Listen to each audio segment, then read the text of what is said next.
home for Kings talk and so much more. Live and vocal. Allen Stiles on Sacktown Sports. Yes. Allen Stiles, Sacktown Sports, taking you up to 2 p.m. Kyle Ledbetter behind the glass on a beautiful, beautiful Wednesday. A lot going on here in the sports world. Maybe not so much from the Kings offseason perspective, but I would say from a PR perspective, if you will. And I'll of course tell you what I mean by that. We are still giving away tickets to the Sweet Life with me, Allen Stiles. The bottom of every hour, we will get you that secret keyword. You text in that keyword to 916-339-1140, and you will have a chance to win those tickets. A wild game at Sutter Health Park last night. As the stars were out, Bryce Eldridge, with I think he might have had 2 home runs yesterday. I know he had one which tied up the ball game. My guy finally got to see Drew Gilbert play in person. He did not disappoint. He had a triple, and he also had the walk-off hit for the Rivercats to win the thing. And look, the conversation, obviously Bryce Eldridge has all of the talent and all of the ceiling upside in the world. Drew Gilbert is more of just a gamer. Okay, there's no one tool that's going to stick out to you, but he's just a gamer. And will we see him or Bryce Eldridge before the season ends for the San Francisco Giants? Hopefully not before August 20th, because you'll get a chance to see them at that game if you are lucky enough to win those sweet tickets with 19. It'll be 20 tickets, so 19 of your closest friends, coworkers, whoever that may be. So we'll do that for you at the bottom of the hour. We will discuss the Kings PR versus the Cleveland Browns PR as Shedeur Sanders. I saw something, the trifecta of the most unnecessary hate in sports, the trifecta of most unnecessary hate: Bronny James, Angel Reese, and Shedeur Sanders. That's the trifecta there. I saw that, and it made me laugh a couple days ago. So one of the parts of the trifecta, and of course, Deion Sanders coming out, what was that, earlier this week with the cancer diagnosis that last week with the cancer diagnosis that he was dealing with, the bladder cancer. So, his not telling his sons and everything that happened there. But Shedeur Sanders is going to get an opportunity to play tomorrow night with Dylan Gabriel on that tight hamstring. But Louis Riddick and others are saying this is a setup. This is a setup because the Browns, they don't know what they're doing. They're putting Shedeur in a bad situation. And if he doesn't play well, they can easily say, hey, we gave him a shot. Now, they wouldn't necessarily be wrong. But again, tell me if you've heard this before about your team. The problem isn't the decision. The problem is the process. Stop me if you've heard that one before. So we're going to compare Kings PR to Browns PR and who has worse PR at this moment in time. So we'll do that in about 30 minutes. Also, Rick Carlisle was on a podcast, and Rick Carlisle was talking about the shift in how the game has been played. Yesterday, we discussed how the Kings should try to copy the Spurs model. There's also an idea, and we had this conversation about the Kings trying to copy the Pacers model. Now, the Pacers model is interesting because there was a little bit of luck involved. We can say that. It's okay. We're not taking anything away from them. But when you face teams that weren't fully healthy, that's lucky. That is. Now, they still played their butts off. Tyrese Halliburton balled out prior to that injury, but that just was what it was. And we've talked about how the Kings would be pretty similar to the Pacers if they were in the Eastern Conference. But you look at how they're set up and how they don't have a traditional superstar that has the ball all the time or that takes a ton of shots, and how that game is being played. There's essentially a couple types, right, of games being played. If you have a star that's going to hold the ball all the time, like Shai Gilgeous-Alexander, or you have a star like Tyrese Halliburton, you go about things a different way. But with the shift that we keep on talking about, I don't need the bag work if you're Austin Rivers, okay? All of that, everything. I don't need you to have the bag work. With all that being said, And Rick Carlisle discusses how teams aren't as top heavy anymore. You don't need 3 stars. You need 1 star and a bunch of good pieces around him. I'm sitting there listening to him, and I thought to myself, isn't that good for small market teams? Isn't this shift? Isn't the money shift, the collective bargaining? Now, maybe not that per se, because if you do draft well in a small market team, you should be able to hold on to who you have.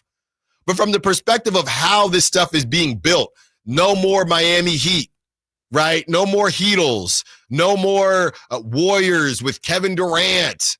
No more of that. No more Cleveland Cavaliers with Kevin Love, Kyrie, LeBron, and a bunch of dudes. No more of that. Things have to be more balanced. Doesn't that help the case for smaller markets? Because you don't have to worry about, we got one guy. This is what you got to do. You got to draft somebody. You got to draft a star, which you always had to do, and find a way to surround them with the requisite pieces, which I think a lot more markets are able to figure out versus back in the day. Remember whatever was left of the Brooklyn Nets when they had Paul Pierce and Kevin Garnett. Everybody's trying to get this big 3, right? That wasn't great for small markets. But where the league is headed now should actually give you a little bit of hope. Not only if you're a Kings fan, but any fan of a smaller market team. So that was my first thought. We have that sound for you. We do have an update on Jonathan Kuminga. This is Sam Amick. And look, Sam wasn't necessarily dunking on someone directly, but he kind of was, simply because he was giving more context after this person said what they said. Look, we've had this person on the show. We don't have any ill will towards them. Get your money however you have to get your money. We don't know who anybody's talking to in this day and age. All we know is that Sam Amick is very much plugged in with the Sacramento Kings. That's one thing we do know. So when Evan Sidery comes out and says all the Kings need to do is remove the protections, okay, and yes, the pick protections, that's all the Kings need to do in order to have or to acquire Jonathan Kuminga. And then Sam Amick comes out and says, this is what he said, a quick and belated follow-up on the Jonathan Kuminga reporting from Friday. Anyone saying the first-round pick protections are the only obstacle to a Kings-Warriors sign and trade is wrong. As I'm told, Golden State really doesn't want to move either Buddy Hield or Moses Moody, which would be required.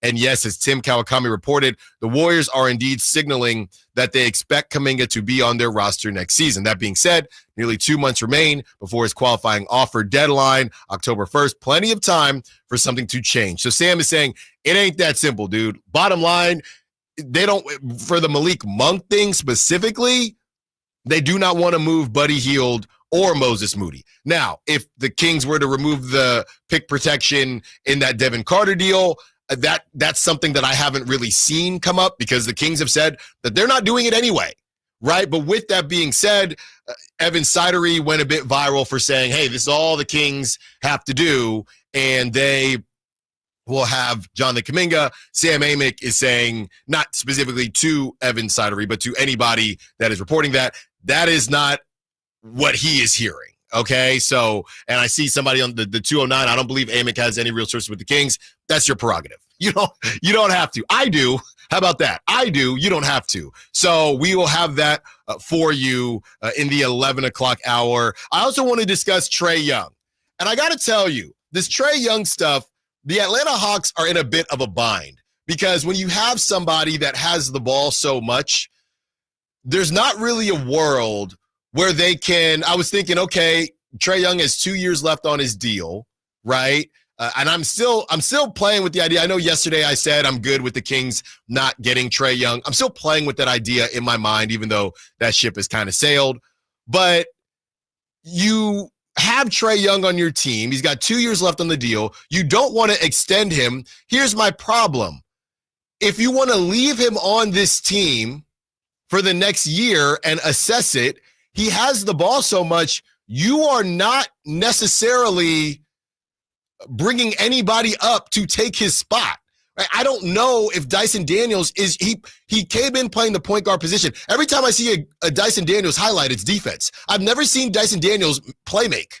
Now, I don't watch a lot of Hawks basketball, but if you're keeping Trae on your team, you are not getting Dyson Daniels ready or anybody ready in case you move on from Trae Young. So I don't really know what the Hawks are doing. With that being said, you know who also I think maybe fumbled the situation?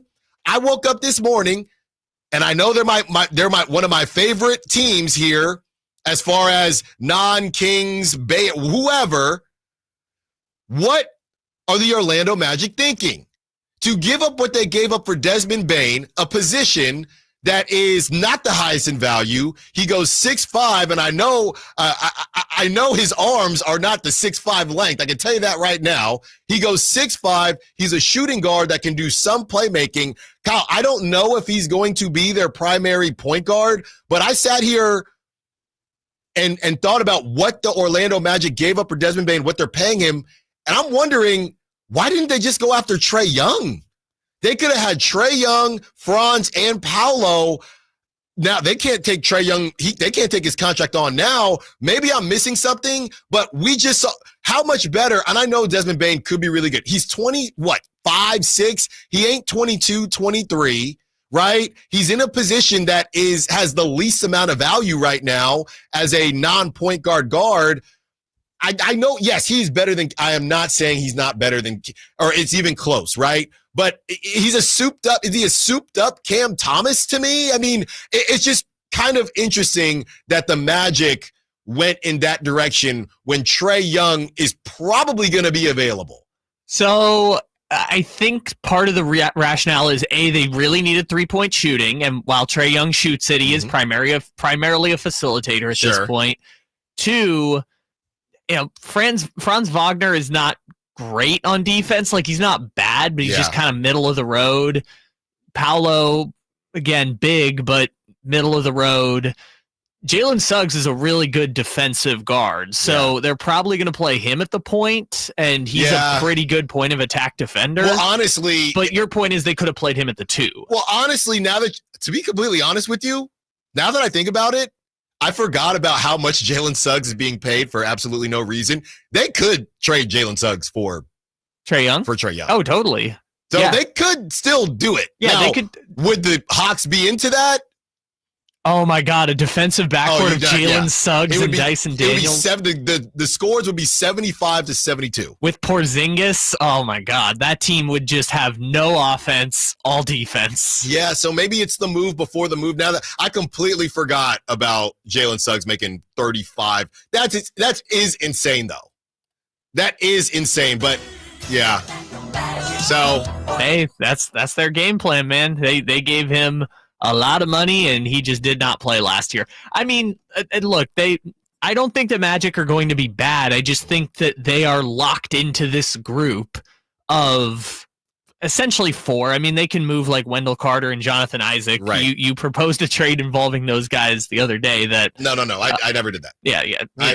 I never did that. Anyways, but they're locked into that group of 4. And while I don't think right now a group of 4 of Paolo Banchero, Franz Wagner, Desmond Bane, and Jalen Suggs is going to be good enough to win anything, if Paolo is the dude that everyone says Paolo is going to be, then that should be enough. It's enough for some runs. It's good enough to be what the Timberwolves have been the last 2 years. No, that's true. And yeah, if you're the Hawks, and last bit on it, and we'll get back to the Kings. If you're the Hawks, how interested are you in, if I'm going Jalen Suggs and it turns into, hey, we don't really know what's happening with Trae Young anyway. If I'm the Hawks, and it is the Eastern Conference, so you are trading within the same conference and kind of direct competition of what you're building. Technically division, but divisions don't matter. I mean, if you were to say, hey, here's Jalen Suggs, Anthony Black, so because it's Anthony Black, you're not getting a first, right? Jalen Suggs, Anthony Black, a swap or a second. If you're the Hawks, which I just don't really know what their plan is, I'd probably do it. I think now you'd start thinking, well, how are the Hawks going to score? How are the Hawks going to score the basketball? You know what's really interesting, though, is that the Hawks have a new general manager coming in who I think was his name Khan or something. He was with the organization before, so it's like an internal promotion. But they actually have a really good young core. Like, I didn't realize it until I kind of looked into it. They have 6 guys under 24 years old who are going to get run this year. Yeah. So I understand where they look at Trae Young and they're like, hey, you're the veteran, you're the star. The rest of these guys are going to be essentially your supporting cast. But and extend him then. Yeah, that's the thing. Yeah. But they don't want to extend him, so then they kind of have to ask themselves, what is Risa Shea going to be a future star? Yeah. Are they going to go out and get another guy? It's really interesting. It's kind of Kingsy. It's kind of Kingsy of them. I mean, it's not Kingsy of them because, again, they have six players younger than Keegan Murray. No. The Trae Young part of it is Kingsy. Yeah. The stuff that makes sense, not Kingsy. Everything else is, wow, that's really crazy. They're going to have 6 rotation players next year for a team that most people think is going to make the playoffs in the East, but make the playoffs. They're going to have 6 rotation players that are younger than Keegan Murray. Yeah. That makes me so sad to think about it. I'm still playing with the idea. I know the Kings have Dennis Schroeder, but I'm still playing with the idea of whether or not Trae Young joining the crew, whether I would like that or not, because it's never over, right? There's always things that can be done, and Dennis Schroeder was in Atlanta all those years ago. All right. This is really how I wanted to kick off the second half of this commercial-free 30-minute set here, because I got roasted yesterday, and it's all going to come back around. I know Whitey always makes fun of me, but I got roasted yesterday in the wildest way possible, okay? So I'm doing Rivercats, and members of the cat crew are different ages. Thank you. And most of them are college age, okay? But I never really put it in perspective like that. You know, the older you get, I feel like college was a couple years ago, even though it was not a couple years ago. Even though it was No. So yesterday we're having some fun. The game is almost over. I'm with the cat crew, and I don't know why it came up, okay? But I'm kicking it with the cat crew, and they say they actually called somebody else old, okay, or older. And that person, I'm thinking, you ever been in a conversation? It's like the same thing with height, right? When somebody is saying, oh, so-and-so is about 5. It happens all the time with Frankie Cardicelli, right? Somebody will be joking Frankie, and then Frankie will slowly look over to me thinking, you better, and Frankie, I'm not going to laugh. I know better. Frankie, I do not want any of this smoke. And then Frankie will throw me under the bus anyway. So somehow we got around to when you graduated high school, okay? And I got my head down. We're just walking back to clock out. I'm thinking, please, please, please. Just don't ask. Just do not ask me.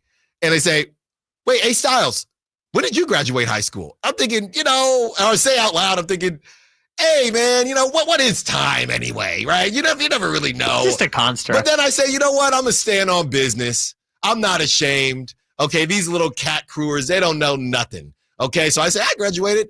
Oh, wait, baby, feeling great.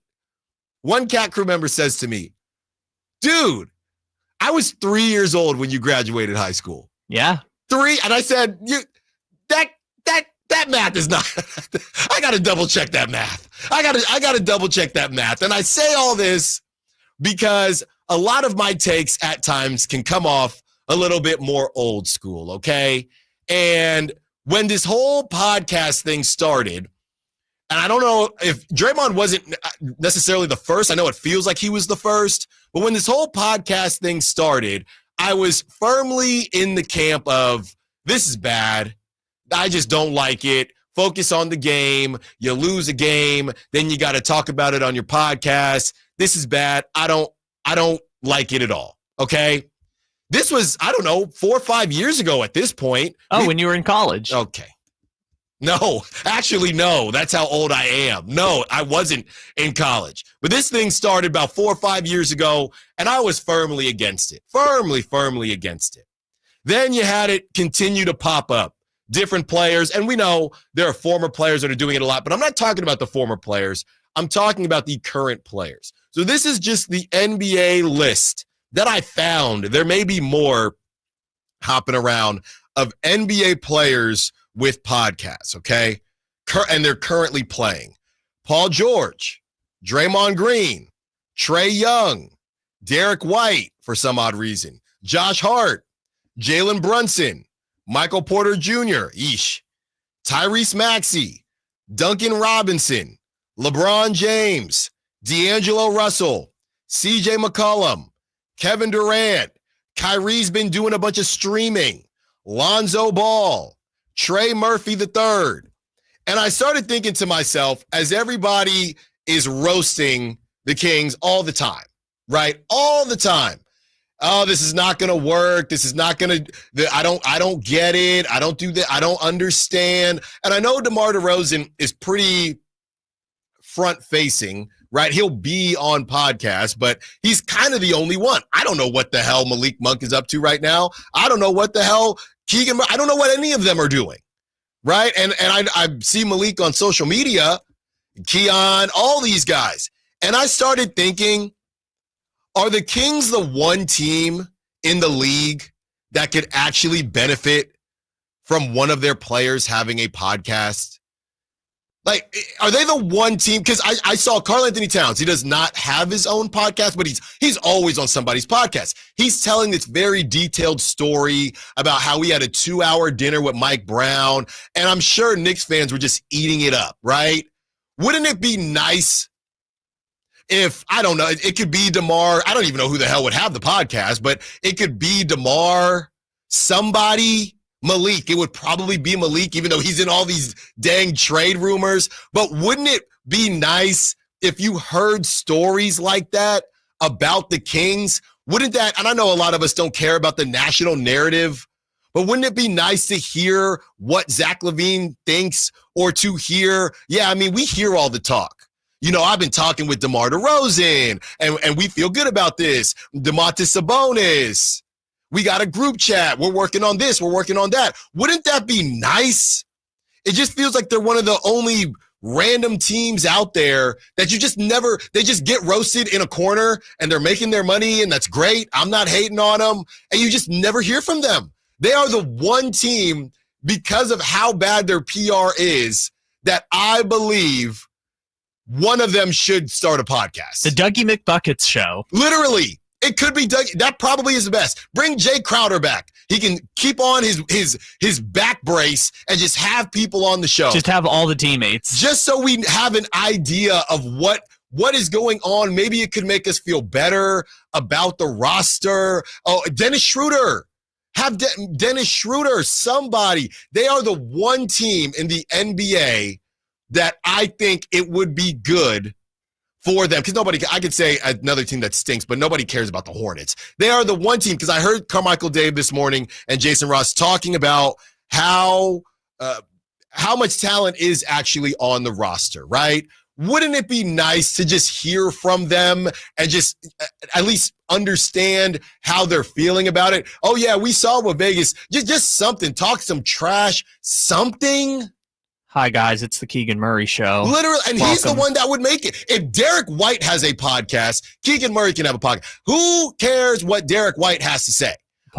Podcast sponsored by BetterHelp. The Celtics fans do. It could be Keegan Murray. I think it would be probably the funniest if it was Keegan Murray. But I'm sitting here thinking, all of these dang podcasts, and this is a beautiful story told by Karl Anthony Towns about his 2-hour meeting, 2-hour dinner with Mike Brown. And I'm thinking, man, wouldn't it help a little bit?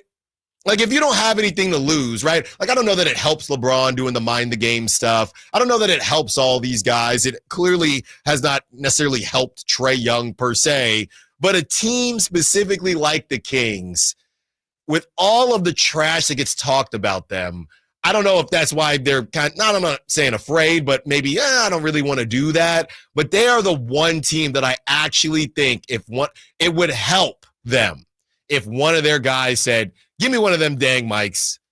Let's sit down and do a pod. Today on the Keegan Murray Show, we have Zach LaVine. I'm just saying. Zach. I'm just saying. I think that it would help.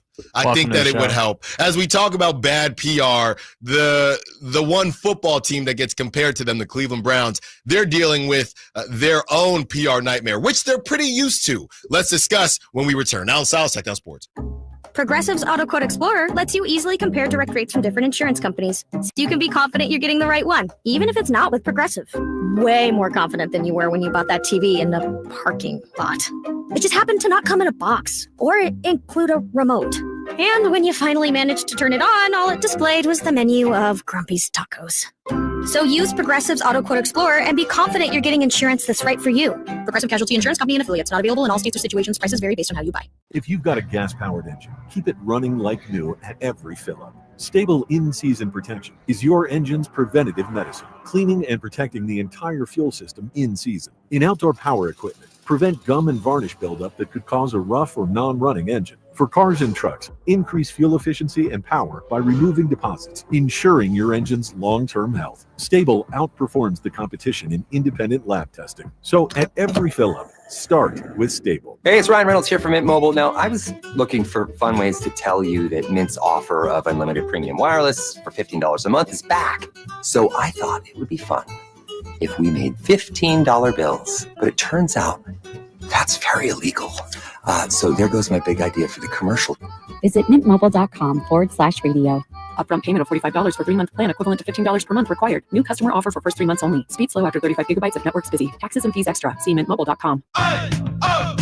Let's go! You still got it, but your immune system weakens as you age, making it harder to fight flu, pneumococcal pneumonia, RSV, and COVID-19. Ask your doctor or pharmacist which vaccines you need. Sponsored by Pfizer. Check engine or ABS light on? Take the guesswork out of your warning lights with O'Reilly Veriscan. It's free. Ask for O'Reilly Veriscan. O'Reilly Auto Parts. Hagen Oaks wants to be your go-to total golf game fitter. Try the TrackMan experience, the very best technology to fit your metalwoods and irons. The new cutting-edge putter fitting studio with its $30,000 worth of technology is ready for your fitting. Hagen Oaks will help you find the best putter for your game. Hagen Oaks offers more technology, more choices, and more service. Schedule your fitting at the Hagen Oaks Player Performance Studio by calling 916-808-2531, 808-2531 for more. The Giant Summer Sale is here. Get giant savings on our Giant selection only at Folsom Lake Honda, your one-stop Honda shop. Looking to own or lease? Save during the Honda Summer Event and drive a brand new Accord or Civic. See all our specials at FolsomLakeHonda.com. As a family-owned and operated dealership since 2009, customer service is our #1 priority. Our customers love doing business with us, and you will too. Folsom Lake Honda. Go to FolsomLakeHonda.com. Your one-stop Honda shop. The Hagen Oaks Cutting Edge Putter Fitting Studio offers you more technology, more choices, and more service. Hagen Oaks wants to be your go-to total golf game fitter. With $30,000 worth of state-of-the-art technology ready for your fitting, Hagen Oaks will help you make your best putting stroke while finding the best putter design, shape, hosel, length, and loft for your game. Schedule your fitting at the Hagen Oaks Player Performance Studio by calling 916-808-2531. That's 808-2531 for more. Get ready for a night out with Jordan Davis. It's Country in the Park 2, Saturday, September 13th at Cal Expo. Along with special guests Mitchell Tenpenny, Locash, Vincent Mason, and Averyana. Make it a family day out with food trucks, games, dancing, and more. Saturday, September 13th at Cal Expo. Sponsored by the California Army National Guard and Hop Valley Brewing. Tickets at CITPfest.com. With 25 award-winning years in Northern California, Ashton & Price is your local injury law firm. Pro attorney tip: if a firm presents as local but they're in LA, red flag. If your first consultation is not with a lawyer, big red flag. At Ashton & Price, your first consult is with a local attorney, and if serious injury prevents travel, a lawyer will come to you. Still not enough? George Washington's my uncle. At Ashton & Price, no red flags, just red, white, and blue. Remember, for the best advice, don't think twice. Call Ashton & Price.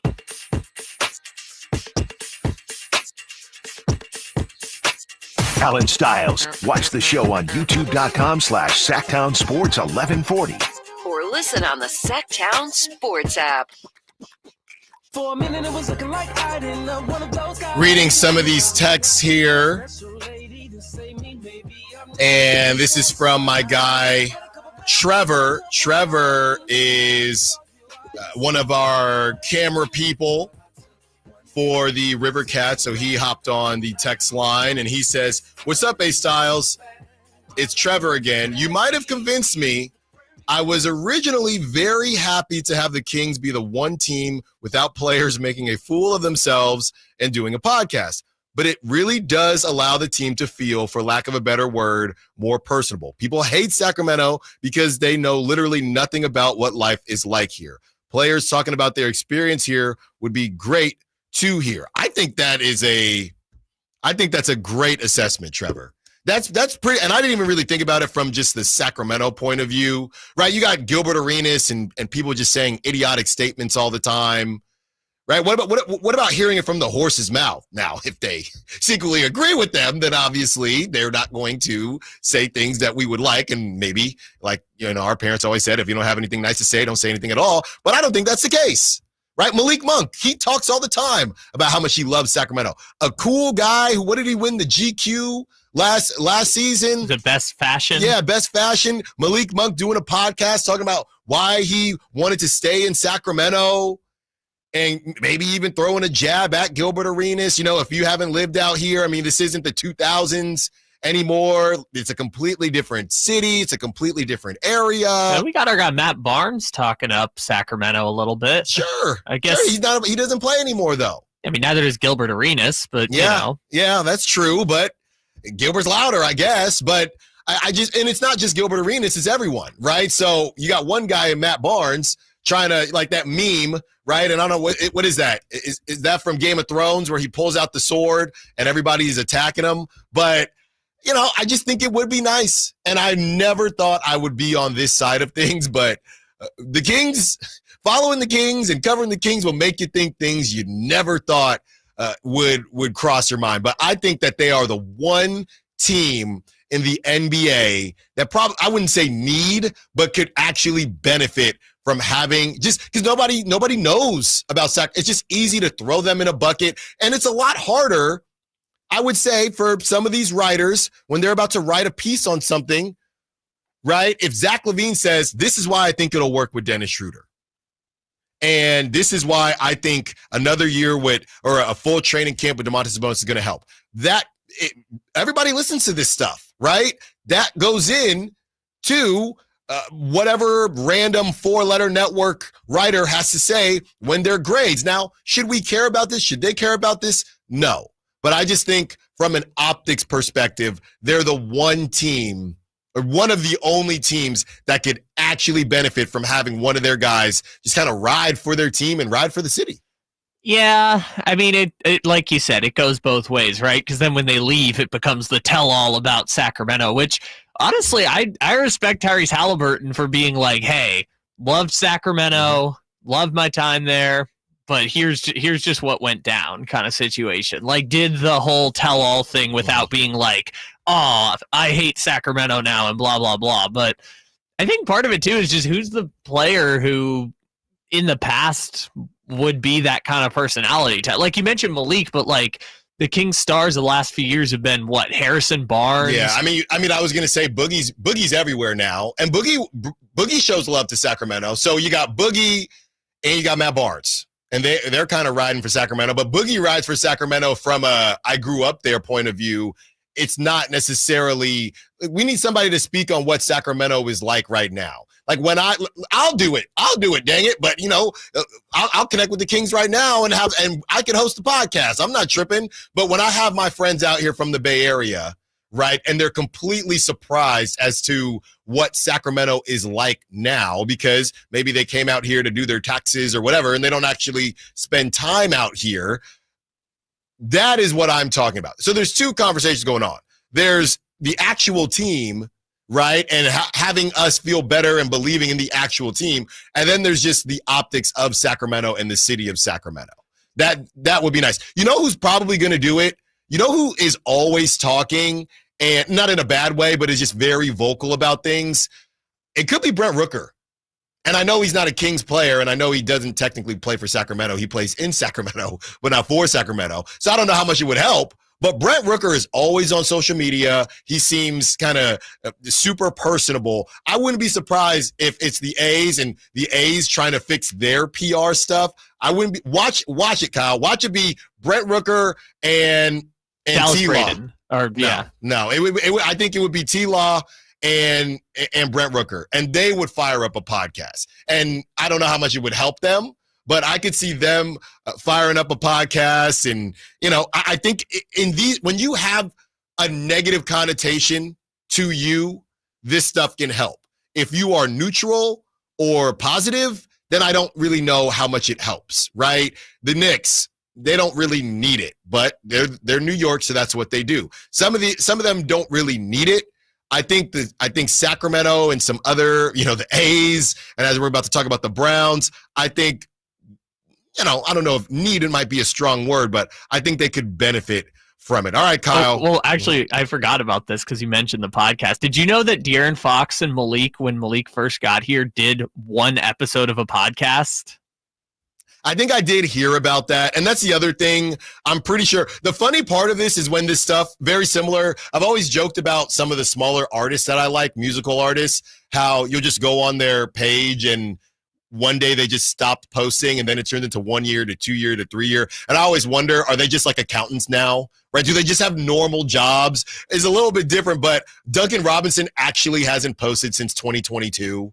Like, did he just decide I'm cool? Or whose idea was it? His one is actually kind of sad. It was like he started playing bad on the Heat. Well, that's the other part of it. Maybe that's why some players say, I don't want to do it. Play good, play bad. Paul George is going to podcast. That's right. Except for when he's pushing for a championship, even though the Sixers were in 13th place. That's right. That's right. Speaking of bad PR, like we said, the Cleveland Browns are going to start Shedeur Sanders on Friday. Okay. And some people think that it's a bit of a setup. Other people are saying, hey, you get an opportunity. Don't let them take it away from you. Here's Louis Riddick on the situation. I'm afraid he's going to get on the field in preseason games without a lot of practice reps.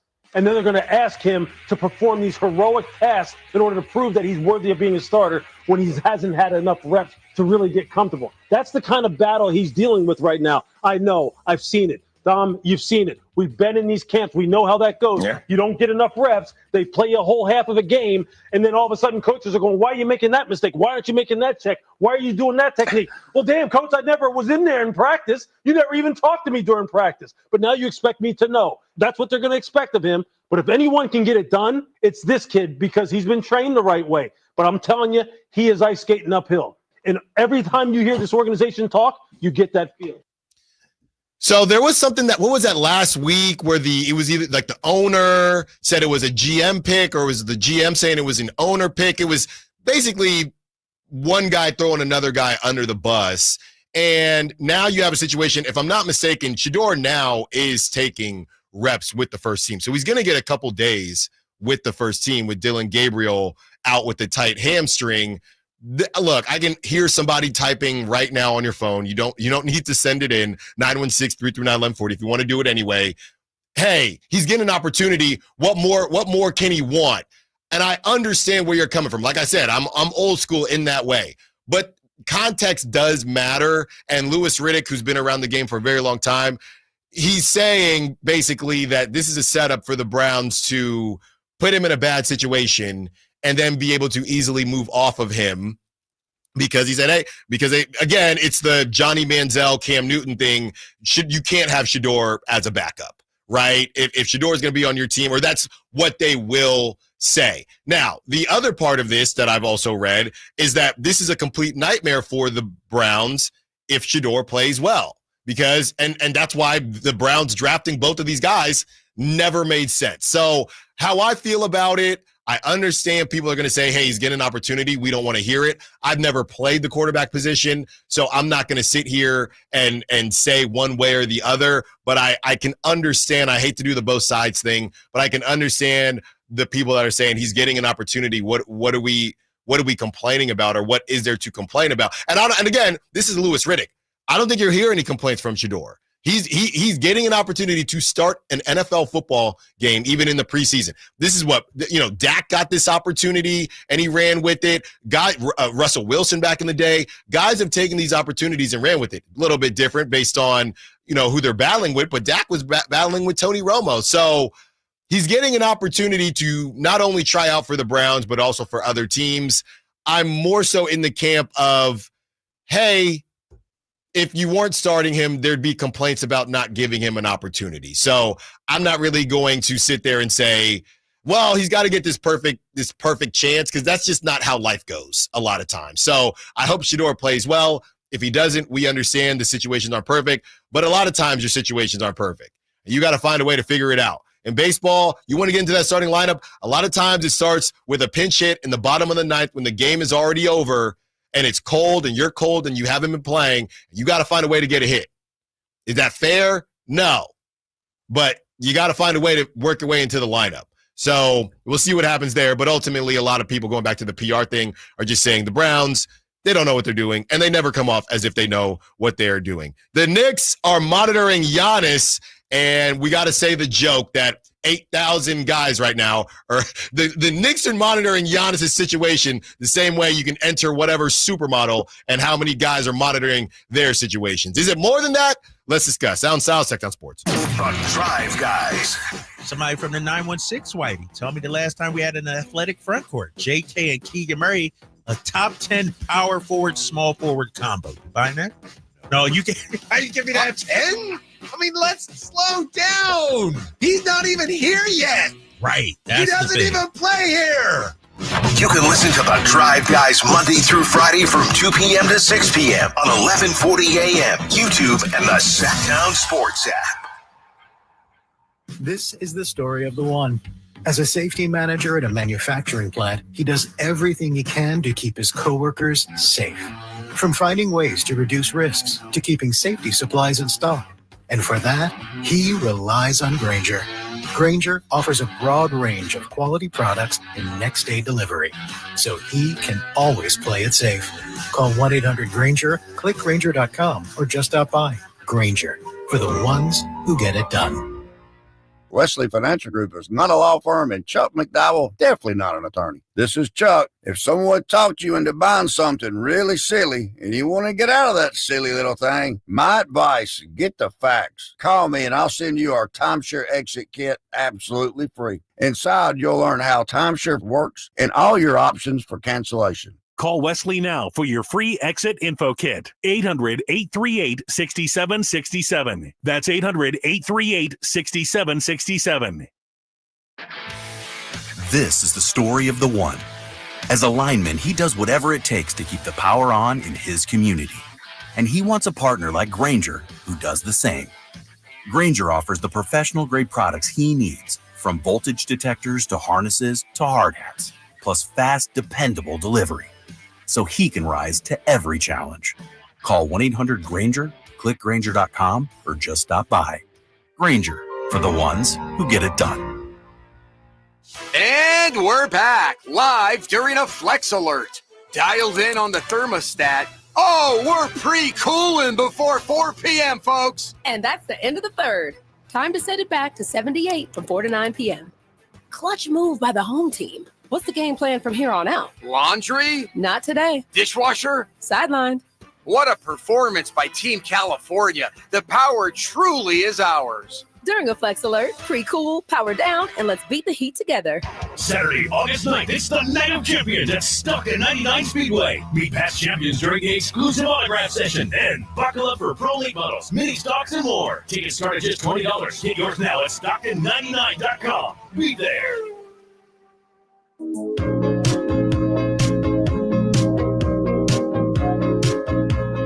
Allen Stiles You can join the show by texting 916-339-1140 on Sacktown Sports.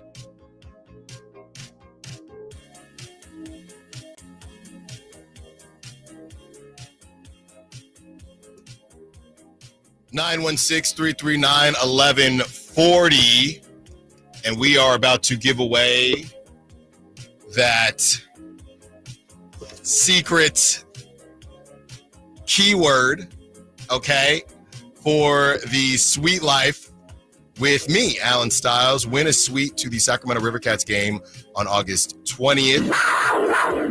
We're giving you the chance to live the sweet life with me, Allen Stiles, this week with the ultimate giveaway of a Sacramento Rivercats suite for August 20th. Each suite includes 20 tickets, dedicated suite attendant, cable television, and climate control, indoor and outdoor seating, panoramic view of the game, and access to the Sky River Casino Solon Club. Listen all week for the keyword of the day. Text into 916-339-1140 for your chance to win. Today's keyword, baseball. Baseball. And stop messing around. I'm seeing them come in on the text line. Stop messing around with the spelling, or you will not. It will not count. Not knowing how to spell sweet. Yeah, and unless that was a joke. The joke's on you. Baseball. That is the secret code for today. Maybe you should spell it for people. BASEBALL. That is the secret code for today. If you want a chance to win the sweet life and hang out with your boy, Allen Stiles, at a Rivercats game. And just to be clear, because Dave asked this, I will not be working that game. I will be kicking it with you. Oh, you'll be living the sweet life. I will be living the sweet life with you. Encarnacion just hit one 442 for the Giants. Might get to see him. There you go. The number 14 right fielder for the Giants, Encarnacion. Also, you have somebody hopped on the text line. 925 says, speaking of working your way into a lineup, Bryce Eldridge and Drew Gilbert made a good audition last night to play their way to San Francisco. I agree with you, 925. Will they still be in Sacramento on August 20th? Not if they keep doing that. Maybe Encarnacion will be there. Yeah, you don't know. One of them will be. Somebody got to play right field. Here's what I'm telling you right now. There will be some player you have seen on the Giants play in Sacramento. It might be Luis Matos. It's probably going to be Luis Matos. It might be Bryce Eldridge, might be Encarnacion, but I promise you are going to see names that you know with Allen Stiles on your cable television inside the suite. And I'll be honest with you, one last bit on it. I've never been in one of the suites.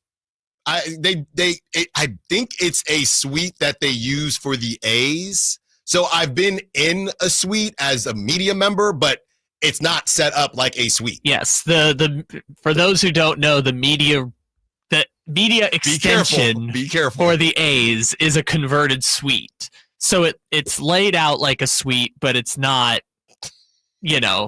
it's not, we're not getting a personal attendant and 20 of our best friends or just acquaintances in the media room. So I'm excited to go because I have not been in one of the suites before. So I will be enjoying that with you as we're seeing the baseball texts come in. So good luck to you. You will have 3 more chances today, and then you will have 2 more of those 4 chances the rest of the week. 4 or 5?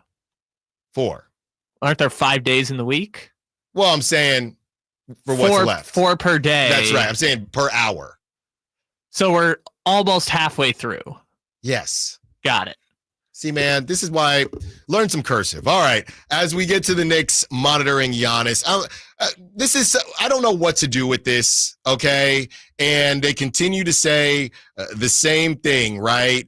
Everybody is monitoring the Giannis situation, and nobody necessarily knows if he is when a decision might pop up, or when he might sit here and say, you know what, I'm out of here, right? So this is from James L.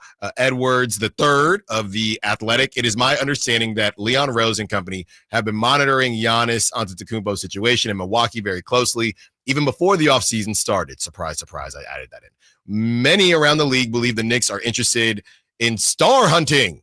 And while that opportunity hasn't popped up yet, I certainly believe it's in the cards if the right situation presents itself. If they get Giannis, because everybody wanted to roast Becky Hammon when the Knicks got to the Eastern Conference Finals, which they lost, right?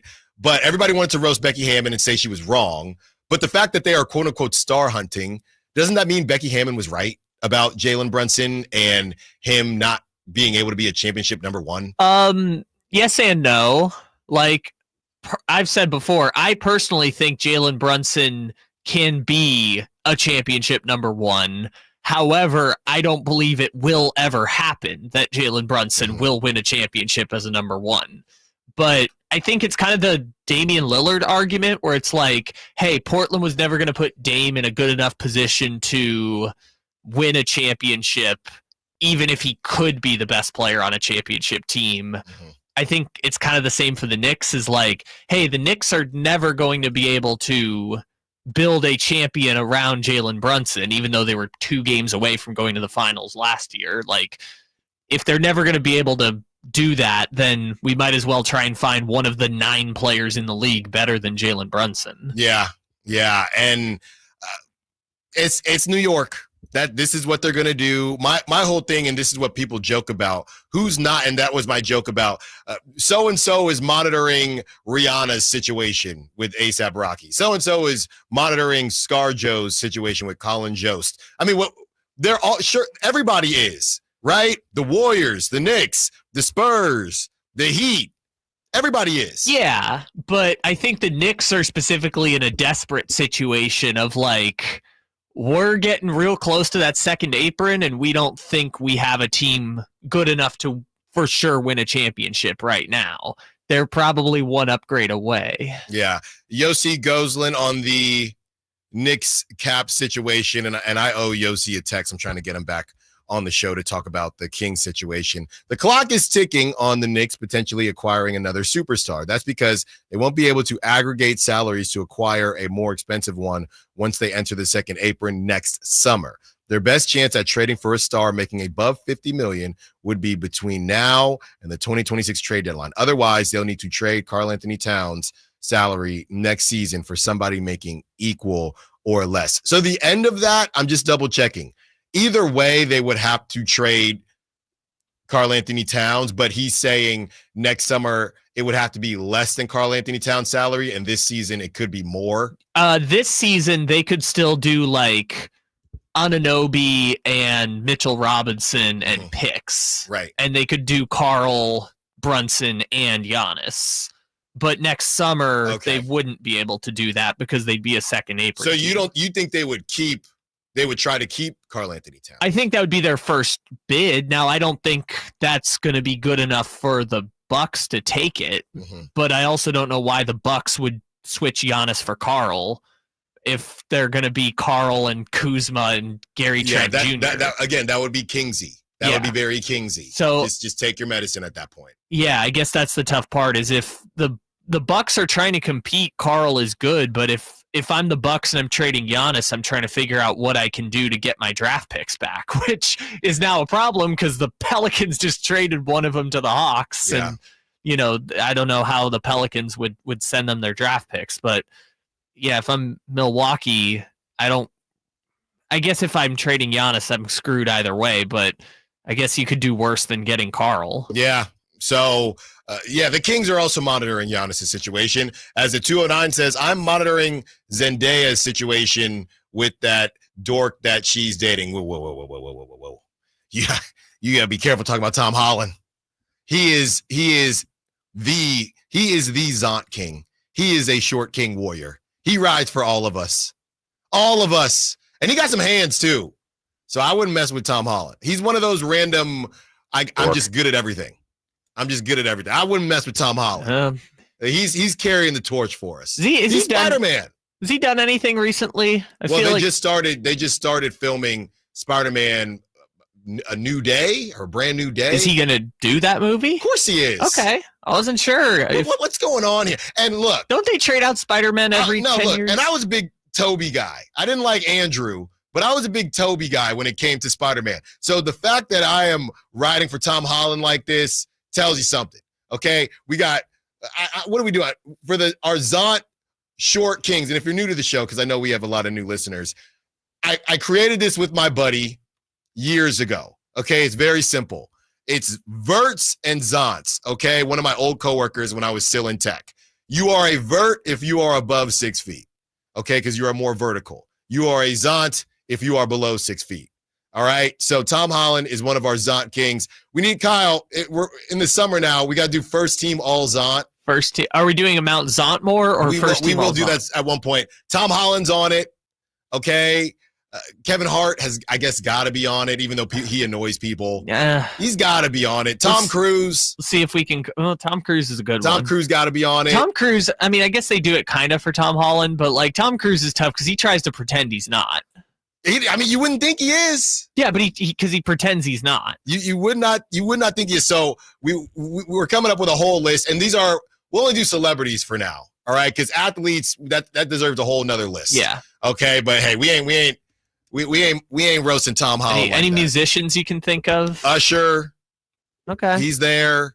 A little niche, but No, don't start that again. Yeah. Don't start that again. When we return, shouldn't this shift in the NBA actually help the Sacramento Kings and smaller markets like the Sacramento Kings? Rick Carlisle talks about how the game is changing, and I break down why we should feel better about what the Kings could do in the future. Allen Stiles, Sacktown Sports.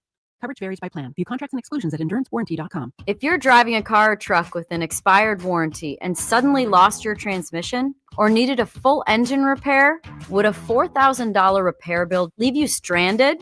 I'm Danica Patrick. Don't get caught off guard with a vehicle breakdown. Choose the company I trust, Endurance. No matter the mileage, if your vehicle is less than 20 years old, Endurance offers auto protection plans for any budget. Protection on the drivetrain, electrical, transmission, AC, and more. Plus 24/7 roadside assistance and rental car reimbursement on any plan.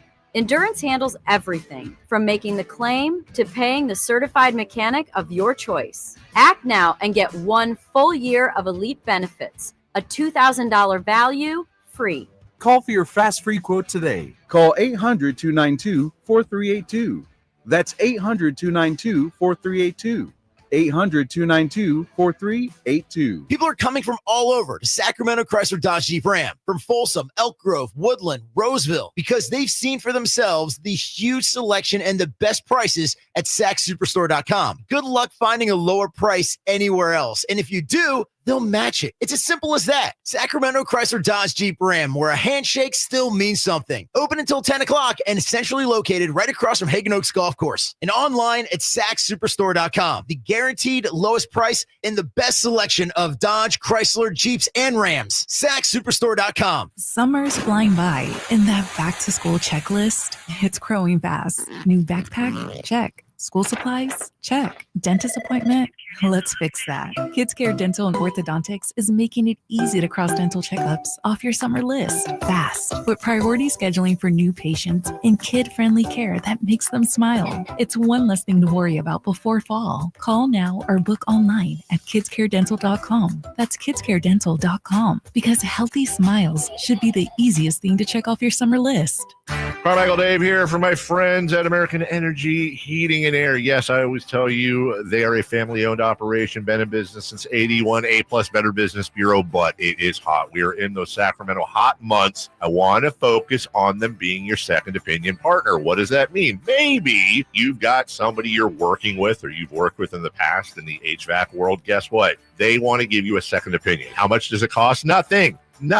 You call them up and say, hey, can I get a second opinion on this deal? They come out and they either say, wow, that's a great deal, you should feel better about that. Or they say, we can beat that price. And usually they're going to beat it by a lot. Guess what? You just saved money and it didn't cost you anything to find out. It's a no-lose situation. Go with a trusted company. American Energy, 916-520-9990. That's 916-520-9990 or AmericanEnergyAir.com. Jingle Singers, take it away. Call 916-520-9990 now. KHTK-HD1 Sacramento, KYMX-HD3 Sacramento. From the Power Business Technology Toshiba Studios, Sacktown Sports 1140.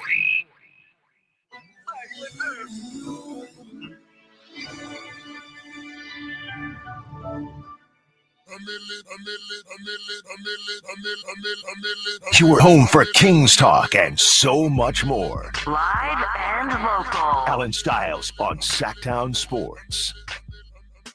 Giants tied up 1-1 to the Pirates. It feels like they just play the Pirates every day, which shouldn't be a bad thing because the Pirates stink, but they just can't seem to beat them. I think, what did they finally beat them?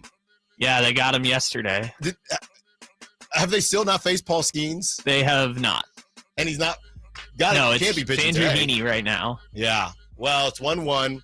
We'll see what happens there. The A's have a day game. The A's are at 3:45 p.m. today against the Nationals. I saw they dropped 16 yesterday. Yeah, they did. Shea Langoliers. I don't know. The A's are just the funniest team ever, right? Just Shea Langoliers randomly let off a game, and he went, what was it? He had, I know when I last checked, he had 3 home runs, and he was double. A triple away from the cycle.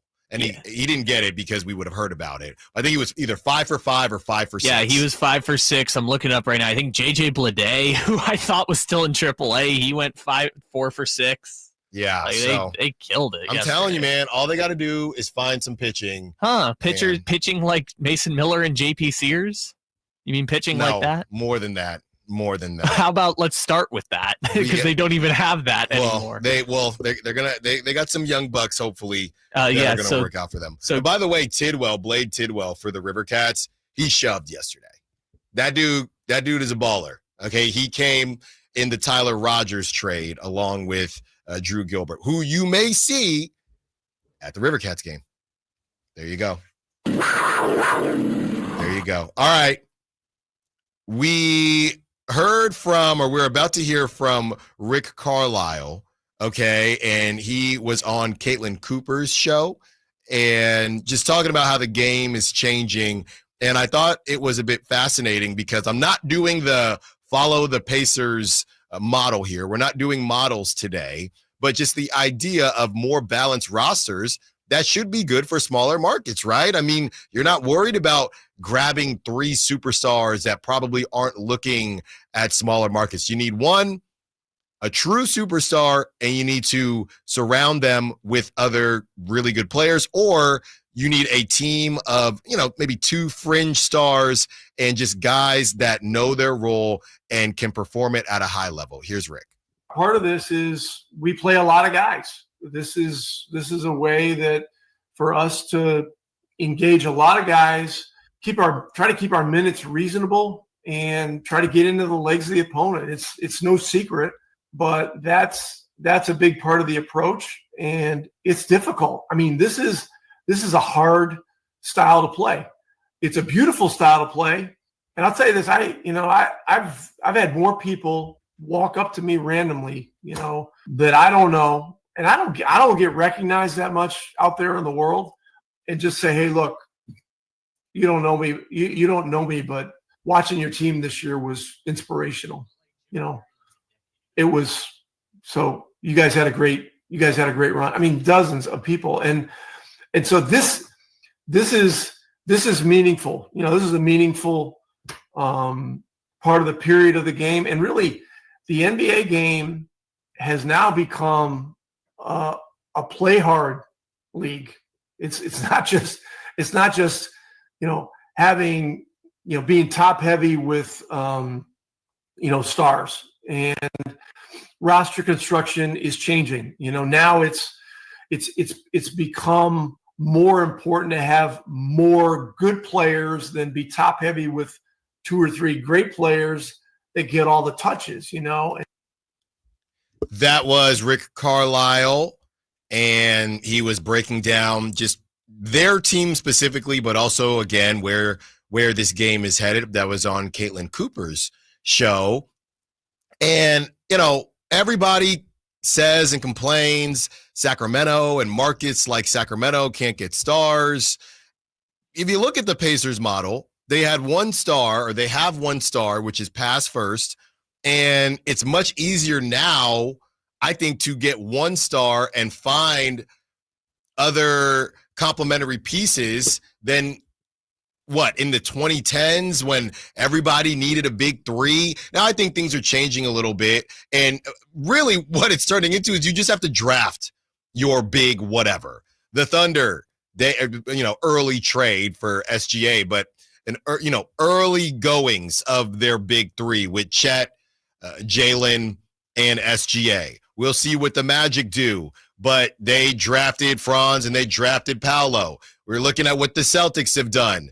They drafted Tatum. They drafted Jaylen Brown. What the Spurs are trying to build, they traded for a number 2 in De'Aaron Fox, but they got Wemby and they got Dylan and they got Stephon Castle. We'll see what happens there. Anthony Edwards, right? That's the kind of the 1 star model. and then all the other complementary pieces. The Mavericks are just random. And the Lakers, Mavericks, you got random situations. The Rockets, yeah, they traded for Kevin Durant, but they were able to trade for Kevin Durant because they have their 1-2 stars that they drafted. So some of this is just the draft, which it's always going to come back to the tankathon. It's always going to come back to the tankathon. Let's just run it right now while we're discussing it. Come on, baby. Come on. With the first pick in the NBA draft, the Sacramento Kings select either the Good Boozer, DeBansa, or Darren Peterson. Woo! One of those. Now, we're rolling this week now. Get those 9s out of here. Get those 9s out of here. We got a 2 and a 1 now. And somehow, to stay on track here, somehow this does come back to 2026 and how much I am putting all my chips on the 2026 draft, which means I'm putting all my chips on the Kings not screwing this up and being stuck in the middle like Maren Moore says. That's what I'm putting my chips on because we are seeing, and again, the Pacers, kind of an early on draft, right, to get their star in Tyrese Halliburton, not a ready-made star. He was a budding star, but not a ready-made star. So you look at how these teams are being crafted now, and look, respectfully, what the Kings have right now, that it is what it is, right? Sure, we'll have fun. Hopefully they do something. But the future of it, I think that Kings fans should feel very good about, again, assuming they say uncle at the end of this season or next season, hopefully this season, or hopefully by the trade deadline, so you can make sure that you get that top pick or put yourself in a position to get that top pick in 2026. But there are no excuses, in my opinion, anymore to ever do, respectfully, what the Kings just did. There are no excuses. None. We can talk about maybe a couple years ago, or even, as things are still transitioning now, right? There's still some big 2s running around and big 3s or versions of it. Look at the Heat, what they're trying to do, right? Tyler Hero and Bam, they drafted. So a lot of these, you have to draft. And it's always been like that, but it's even more so about that now with the CBA and how teams are trying to stay under all the aprons. So if you're the Kings or any small market team, this is your time. Because history tells us in whatever amount of years, the CBA will change again. It'll swing back. It's just like politics. Something will change. This is your time, right? This is the small market time. This is where all you got to do is take your medicine when it's time to take your medicine. Hopefully it works out for you. I saw a clip. I think it was from our guy, Tyler Rucker, No Ceilings. He just randomly had a clip of Anthony Bennett. And you just see when he was drafted and you see how everybody reacted. And you can't do that. Don't get me wrong, right? That was the Cavs just trying to be the smartest person in the room. But you take on someone, and we just talked about this last week. We went through all the number 1 picks and how there's been a pretty good streak. Maybe they're not superstars. We'll see with Cooper Flagg, but they're solid players at the very least. You take your medicine, you get even if you're a top 8, right? But hopefully you get a top 5, top 4 pick, 2026. You have your guy there. If you want to go out and get Kaminga, you can get Kaminga. You get Kaminga if you want to get Kaminga. You keep pushing with Keegan. You got Keon. You have guys that, number 1, are familiar with your system. Number 2, match where the league is going. They shoot the 3 ball and they defend. Where Domantas Sabonis fits into that, look, you're always going to need a big, okay? But he might have to evolve as well. And if he doesn't have to evolve with the Kings, he might have to evolve on a different team, okay? So what we're looking at now, and why I felt good about what Rick Carlisle has says, what a lot of these people have said, is that this is the time for these smaller markets. This is the time. Because look at Minnesota. right? They got their guy in Anthony Edwards, and they just built around him. Julius Randle, still don't know what to do with Julius Randle, but he's good enough for some playoff runs. Now, I'm not saying you're going to win a championship. I'm saying to put yourself into a position to actually have that sustainable success that Scott Perry's always talking about. That's how you do it. It is much easier now, and I know the Western Conference is a dogfight, but to set yourself up, and you got a 27-year-old Keegan Murray, you have a 26-year-old Keon Ellis, you have a 22-year-old young stud, whoever you take in 2026, okay? You still have Domantas Sabonis because that's your guy. One more year of Zach LaVine, cool. But after that 2-year plan that we talked about yesterday, now we are moving towards what the rest of the league is doing. So I disagree with the point that the Pacers are like one star and everything else, because like Pascal Siakam is really good. And we don't talk enough about how great of a trade that is. But to your point, you can find Pascal Siakam. Yeah, he can. Yeah, you can put him in that star category. That's fine. But you can trade for Pascal Siakams. You can trade for Tyler Heroes. You know, even if you don't draft them, if you are willing to compromise the future and draft well enough to have young players worth trading, you can get one of those guys, right? When it specifically comes to having that superstar and that guy that gives you a chance, right? Anthony Edwards, Shai Gilgeous-Alexander. You could go down to Eastern Conference. You mentioned Tyrese Halliburton.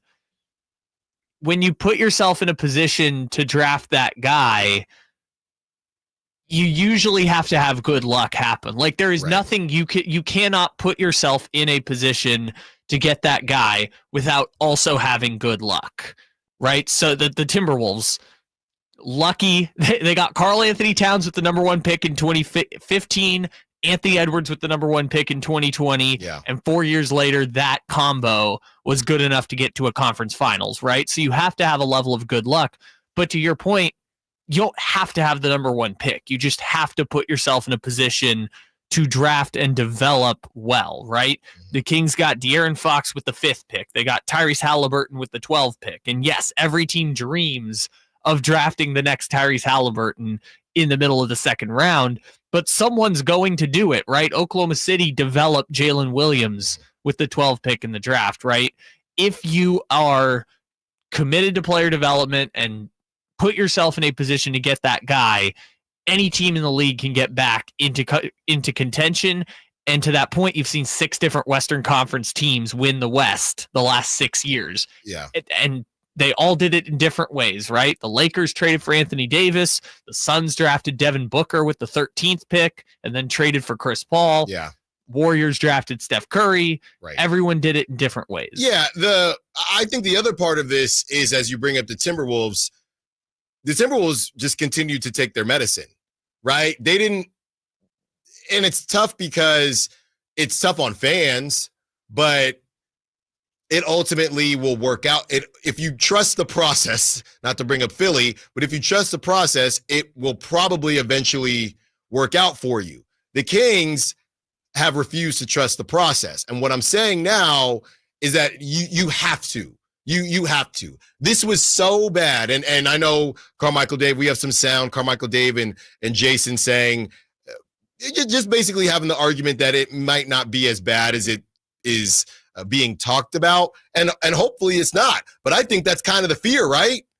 If they're set at 34 and a half and they're better than what teams think or what people think, but not that much better, we're back in the same situation where you mess around. Now you're the 9 seed again, and now we have it right here.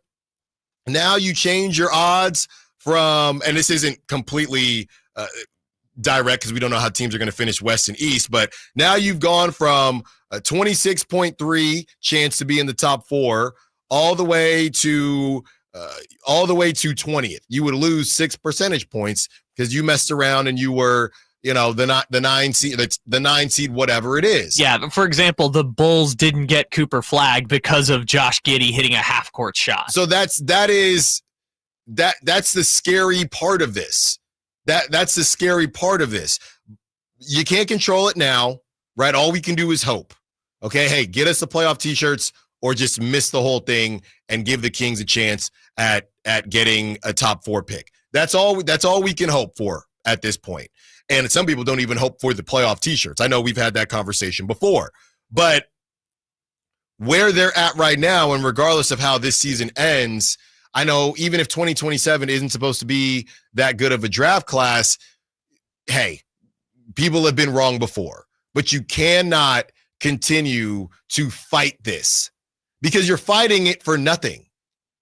It's not a matter of, oh my goodness, the Kings, they just want to be in the playoffs. They don't even want to win the championship. They just want to be in the playoffs. That's not the problem. That's not the problem with the Kings. The problem is that they keep missing the playoffs. If the Kings lost in the second round every season, I don't know how much Kings fans would actually be upset. You'd have to get to year 4 or 5 for Kings fans to actually be upset based on everything that they've been through.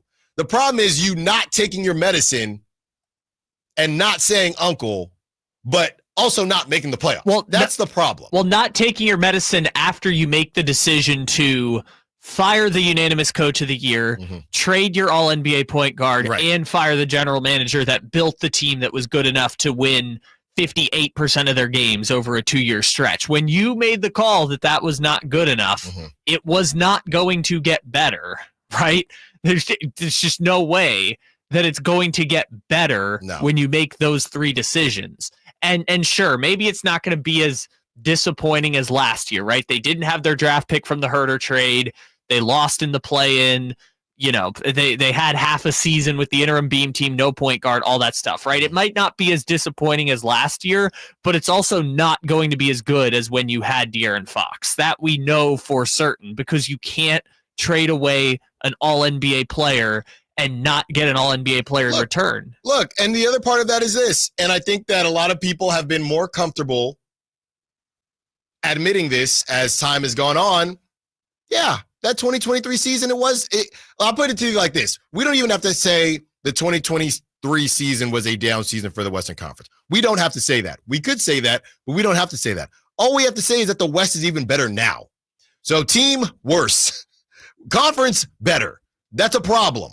That's a problem. So there's really no reason, and this is why I talked about have a podcast.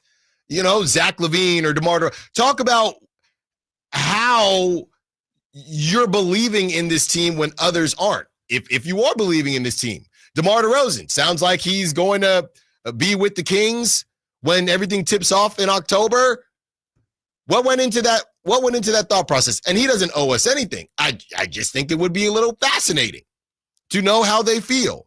But where we're at here, and you look at the crux of the Western Conference, and obviously the Western Conference with a couple glamour markets, you don't look at it, you can't count I'm not even counting the Warriors because they're random, but you look at the playoff teams, the Warriors, I'm not counting the Warriors, I'm not counting the Lakers, I'm not counting the Clippers. You take those 3 teams out of it, and everybody else, right, you kind of know what you have to do. You have to take your medicine, hopefully get that pick, right? And if you don't get that pick, maybe it'll be the next year, whatever it is, and then you start to build. They simply cannot ever try to do or attempt to do what they did. And if it does come out officially that Monty McNair did not want to do that De'Aaron Fox deal, because I know it kind of got alluded to on The Athletic, if that ever comes out officially, and whatever Wes Wilcox wants to throw in to it as well, if that ever comes out and it comes up again and you have an owner, they're meddling owners everywhere, don't get me wrong, but that ever comes up again, if it comes up with the Scott Perry situation or anything moving forward, I know there's only 30 of these jobs, but they're just going to be guys that do not want to work for the Kings. There's probably guys like that now, right? If they have other options. But there are going to be guys that I do not want to work for the Kings because I don't get to make decisions. Well, I'm not doing the Jerry Jones thing. I'm not doing the puppet thing. I'm not doing it. Monty McNair, and maybe they're telling us something right there. The fact that Monty McNair, yeah, he didn't get another GM job, but the Clippers picked him up. Clippers in a pretty good spot. So maybe there is something out there that the Athletic kind of already reported on. And Monty McNair, once he got behind closed doors, look, bro, you know me. Do you think I would do a deal like that? Do you think I would win GM of the year and just completely, number one, add DeMar DeRozan? Maybe there was some conversations there. And you could argue DeMar DeRozan is just a star power. But number two, sell all of that and let De'Aaron Fox dictate everything. Do you think that's something I would do? Because if I'm sitting there with the Clippers, if it is something you think that I would do, then why are you going to hire me? Why would you hire me for after making a deal that the whole NBA world has laughed at? Why would you hire me, Clippers? So it feels like we already know our answer. That 100 out of 100 people said they did not get enough value. Feels like we already know our answer. So if that continues to be a thing, then this is why the texters and the callers will hop in and say, Allen, it's not that I don't trust Scott Perry. It's just that where we're at with this owner, I just don't think it's going to happen. He's always going to do something. And I feel comfortable saying this because I don't think it's just a Kings thing. I've joked about Joe Lacob. The only difference that Joe Lacob walked into a situation with a top 10 player of all time in Steph Curry, right? They actively, you could argue that the Warriors actively screwed. They should have been, the Warriors could have walked away when this all said and done with about 7 rings, right? They could have walked away with 7 rings. I'm not going to say Steph won in spite of them because Bob Myers, I think being the people person that he is, he pulled off a lot of stuff. But they still found a way to screw this stuff up. They got given gift after gift after gift. And a lot of people feel that way about Joe Lacob. Warrior fans don't get to talk like that, and Kings fans aren't going to allow them to talk like that because they do have the banners. But those banners are only connected to Joe Lacob. And Joe Lacob did hire, don't get me wrong, because I just saw this from one of the Andy Liu of the Light Years pod. He hired and he spent that bread, and he made good hires. But he did get in his own way as well. Which, by the way, is why, if we bring it back to the number 1 pick and the tankathon and everything else, because all conversations come back to tankathon, the reason why the number 1 pick is so appealing to some people is that getting the number 1 pick is idiot proof. And the reason I say that is the guy who drafted Cade Cunningham has already been fired with the Pistons. Cade Cunningham has had 4 coaches already in his time with the Detroit Pistons and 2 general managers. That owner is an idiot in Detroit. And guess what? Cade Cunningham is an all-NBA point guard, and the Pistons got back to the playoffs because eventually they got the hire right. Anthony Edwards, the Timberwolves had won in their entire 30-year history. The Timberwolves had won a series in the playoffs in 1 season. Yeah. The The worst organization in the NBA, still being run by Glenn Taylor, and they went to back-to-back conference finals. Getting the number 1 pick is idiot-proof in the NBA. You can mess things up around the edges. You can make bad hires. You can make bad decisions in personnel. And as long as you got that number 1 pick, it is essentially idiot-proof. Now, the Kings might be the biggest idiots in the league because they had that and they drafted Marvin Bagley over Luka Doncic. But if you get that guy, look at Nico with the Mavericks. Yeah. The biggest idiot in the league who gave up, the only guy in the league who said, I will give that up. And the Mavericks are going to be in the playoffs this year. It is essentially idiot proof to get that top pick in the draft. And I understand why that is so appealing to people because of the reputation of this organization. One last note, and we'll connect the dots on the other side as it all comes back to Tankathon and or Jonathan Kuminga.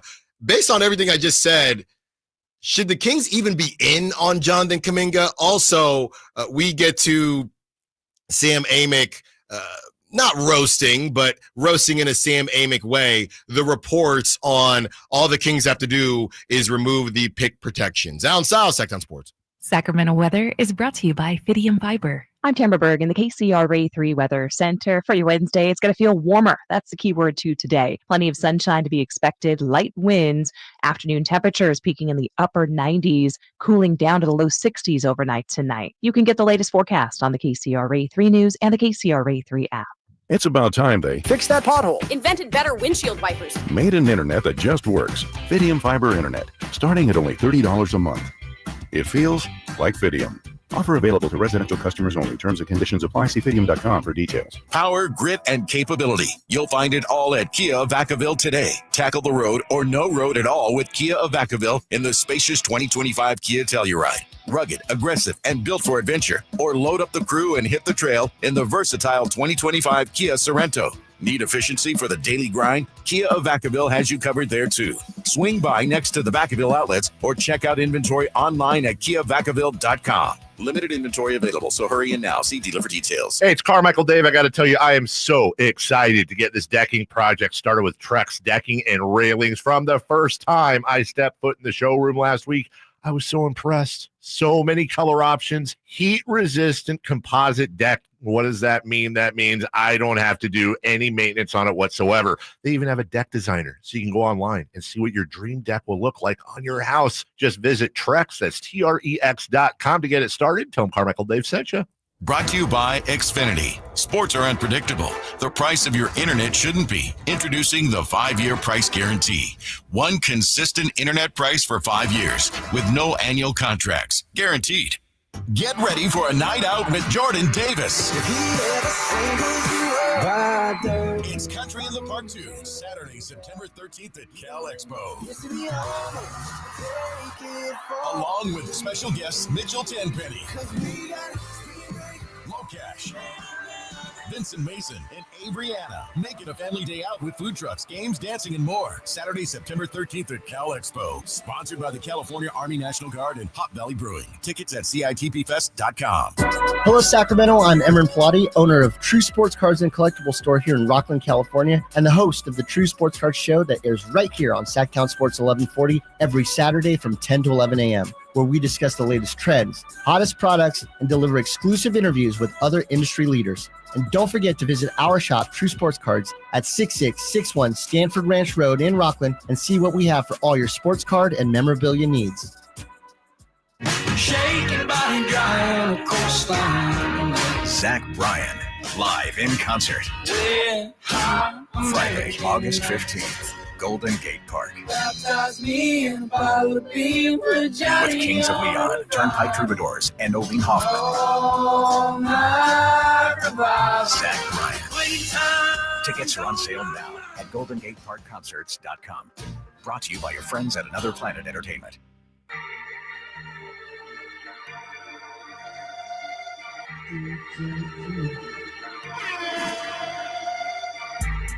Allen Stiles. Watch the show on YouTube.com/SacktownSports1140.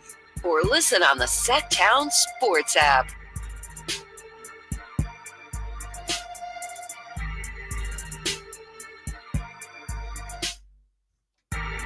(916-339-1140). Halfway through hour 2 of the show, taking up to 2 p.m. in about 15 minutes. We will give you another chance at that secret keyword to possibly win your sweet tickets, 20 tickets to the Rivercats game. It's got attendance in there. It's got AC in there. It's got a TV in there. I'll be in there. I'll be hanging out with you. You got cable television? You got cable television in there. And we can watch what Little League. Here's my thing about the Little League, just real quick.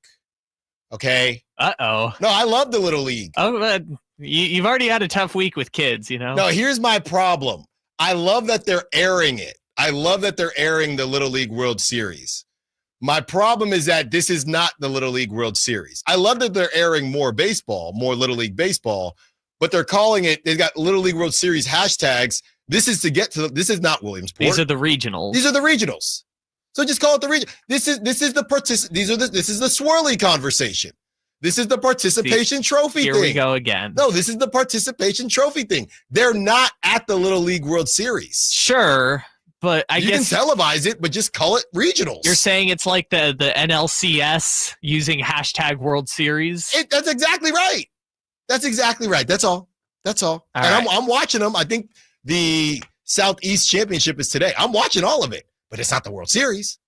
When you say Southeast Championship, like, do you know, or have you watched enough to get into the teams, or it's like I'll learn about them? No, I think might be Louisiana, one of them there. Gotta be one of them. But like, you don't know any of the players, like, you know, every year. No, because I know that once they actually go to the World Series. Okay, I'm just saying you're the one actually watching it.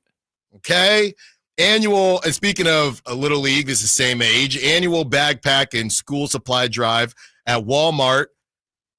Tomorrow, August 7th, 2025, from 9 a.m. to 2 p.m.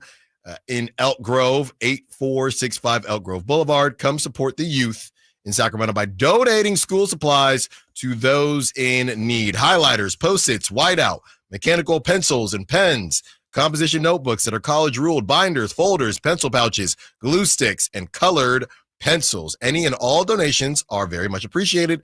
Thank you so much for participating. If you are able to help out with that, it would be very much appreciated. Okay, so let's take you down the path here, and whether or not, and we've seen a couple notes about this. Hey, and I've even said it, to be honest with you. Hey, the Kings, they should just get rid of the pick protection, or, you know, we've had the conversation. Hey, they should just do top 8 protected versus what they have now, or top 5, or some people say just do the unprotected pick. It's fine. Sam Amick, and it started with Evan Sider. I don't want to say it started with Evan Sidery, but this one kind of blew up where Evan Sidery said if the Kings remove protections from their 2030 first-round pick offered to the Warriors for Jonathan Kuminga, the trade will be done. It appears Kaminga to Sacramento could become the most likely outcome here. A sign and trade would be Malik Monk and a 2030 first for Kaminga. So he said that a couple days ago, okay, and then Sam Amick chimed in, and actually it all happened on the same day. So Evan Sidery tweeted at about 10 a.m., okay, and it was 10 a.m. on August 4th. Sam Amick chimes in at 2 p.m. and says a quick and belated follow-up on the Jonathan Kuminga reporting from Friday. Anyone saying the first-round pick protections are the only obstacle to a Kings-Warriors sign and trade is wrong. As I'm told, Golden State really doesn't want to move either Buddy Hield or Moses Moody, which would be required. And yes, as Tim Kawakami reported, the Warriors are indeed signaling that they expect Jonathan Kuminga to be on their roster next season. That being said, nearly 2 months remain before his qualifying offer deadline, October 1st. Plenty of time for something to change here. Bing, bam, boom. That's it. So the conversations that we've had on this show, hey, why don't they just do a top 5 protected or whatever it is? And I know we're sitting here arguing top 5 versus top 8. The Warriors in a Malik Monk deal would have to move Buddy Hield or Moses Moody. If they do not want to do that, then the rest of this conversation is pointless. The only conversation, in my opinion, would be, would they do an unprotected pick, Devin Carter and Dario Saric? That's it. That's the only thing, which if the Kings don't want to do that, which it doesn't sound like they do, doesn't sound like the Kings wanted to remove the protection anyway. Sam's just saying, even in that world, if the Kings say, fine, we'll do it because they have upped their offer a couple times here, the Warriors, and it's not based on the Warriors wanting to be annoying, it's just based on the restrictions for Jonathan Kuminga's current situation, which would not exist if he signs the 2-year deal in January, right? If he signs it now, they could deal with it in January, I believe. So that would be different at that time. But as of right now, to make the money work, they would be acquiring a protected first or unprotected, an unprotected first round pick, Malik Monk, and then that would allow them to add DeAnthony Melton and Al Horford, but they would be losing either Buddy Hield or Moses Moody. Now, me personally, do I agree with the Warriors? Not really, because I think if you look at their bench, even if they, let's say they want to move Buddy Hield, right? Because Moses Moody is literally the last standing player from their last 8 drafts, right? So you have off the bench, you'd have, and GP2, so you have GP2, Moses Moody, Seth Curry, Al Horford, DeAnthony Melton, Malik Monk, Brandon Pajemski, unless he starts. Yeah, he probably starts. Now. So that's.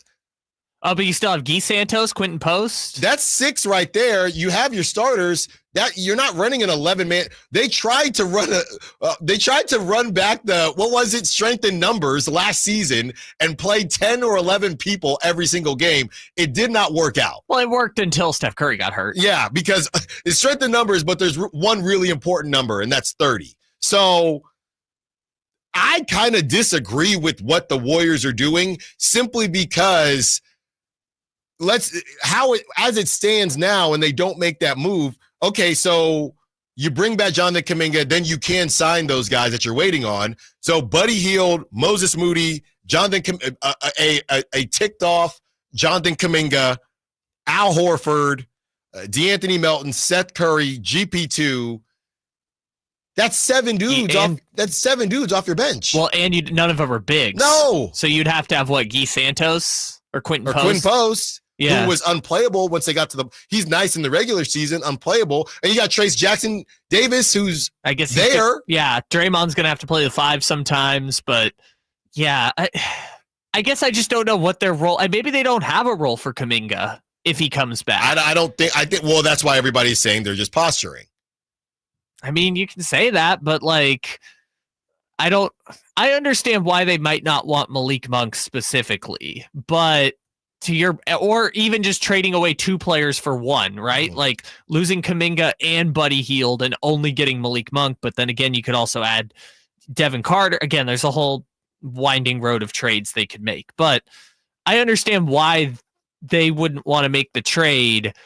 But if it's just about, which Sam is saying it's not, if it's just about the protections, then it has nothing to do with their present roster construction. That would mean they're fine bringing in Malik Monk. Yeah. Which, again, they're saying specifically they are not. I understand it from like we are not getting better next year by moving Kuminga and Buddy Hield for Malik Monk and Devin Carter, Malik Monk and Dario Saric. We're not getting better, but we also, just removing pick protections is not going to be enough to get that reality changed. The 530 says give them an unprotected, but instead of Buddy or Moody, give us Pods. That's the other part about this. The Kings are not getting Moody or they're not getting Moody or Buddy. They'd have to send them somewhere else. Okay, they have to get rid of that money. Yeah, they would be third teaming Buddy Hield to Dallas. Exactly. So the Kings are not going to get Jonathan Kuminga and but they're definitely not getting Buddy Hield, but they're not getting Jonathan Kuminga and Moses Moody. Yeah, it's more so they just can't be on the Warriors for cap reasons. That's exactly right. So just to make that clear with everyone, but that is kind of the newest update. Things have been a bit stagnant since then, but as Sam says, there's plenty of time and a lot of stuff can happen between now and October 1st. Trae Young, I know it goes against everything I just talked about, okay, as far as the tankathon model, but is that a guy that the Kings should maybe reconsider? Also, when it comes to Kaminga, is he, based on that Rick Carlisle conversation, is he somebody the Kings should even have on their radar, and does it worry you that he is on their radar? Also, some bad news coming out of Pittsburgh with somebody who's been red hot for the Giants. Allen Stiles, Sacktown Sports. This is the story of the one. As a safety manager at a manufacturing plant, he does everything he can to keep his coworkers safe. From finding ways to reduce risks to keeping safety supplies in stock. And for that, he relies on Grainger. Grainger offers a broad range of quality products and next-day delivery, so he can always play it safe. Call 1-800-GRAINGER, click Grainger.com, or just stop by. Grainger, for the ones who get it done. I'm still going for it, even with higher stroke risk from atrial fibrillation, an irregular heartbeat not caused by a heart valve problem. Over a 3-year study, Eliquis apixaban tablets reduced stroke risk better than warfarin, and over 97% of Eliquis patients did not experience a stroke. A first stroke occurred in 2.9% of warfarin patients versus 2.3% of Eliquis patients.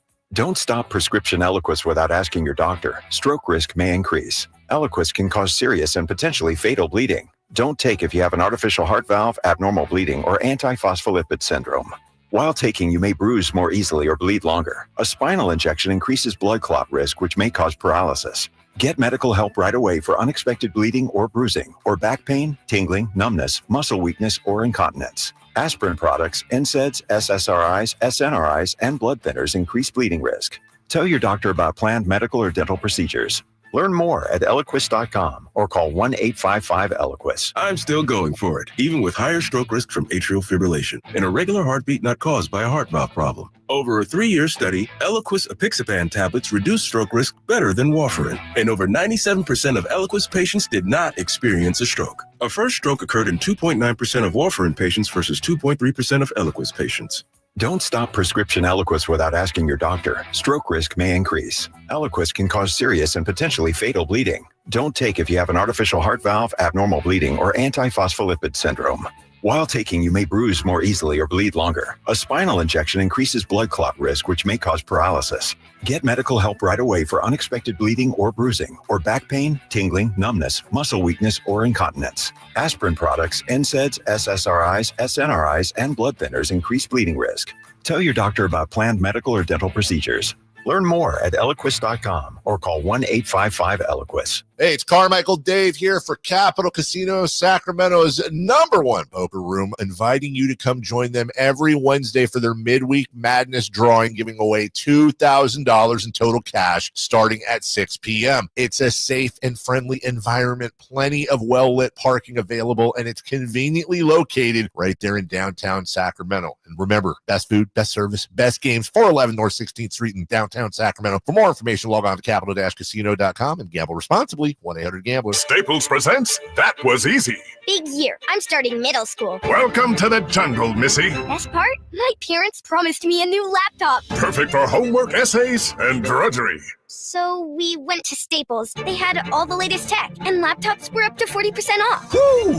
Another back-to-school budget saved by Staples Easy Button. Mom high-fived the cashier. So embarrassing. Staples. That was easy. In-store, online, and on the app. In 823 select models only. Finding great candidates to hire can be like, well, trying to find a needle in a haystack, but not with ZipRecruiter. Its powerful technology actively finds and invites qualified candidates to apply to your job. So while other companies might deliver a lot of hay, ZipRecruiter finds you the needle in the haystack. See why 4 out of 5 employers who post a job on ZipRecruiter get a quality candidate within the first day. Try ZipRecruiter for free at ZipRecruiter.com/free. That's ZipRecruiter.com/free. Sacramento Chrysler Dodge Jeep Ram has the best selection of new and pre-owned vehicles. All of them top quality, hand-selected by their general manager, Chuck Dean. You can see for yourself their huge selection at SacSuperstore.com with the lowest prices and the best car buying experiences anywhere. Sacramento Chrysler Dodge Jeep Ram.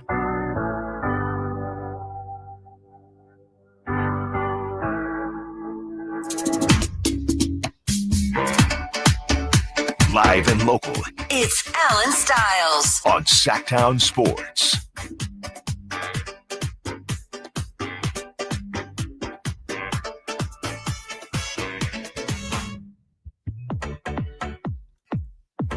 Bad news coming out of out of Pittsburgh. Encarnacion, who homered yesterday and homered today, was just starting to find his groove for the San Francisco Giants, who are looking for a right fielder, and they're looking really hard for a right fielder. Injured his hamstring, beating out a single to first base, and he's out of the game. Grant McCray has entered for Gerard Encarnacion. Okay, he came up limping, trying to beat out an infield single, and he was walking very gingerly back to the dugout. He's done. So the Giants just can't catch a break.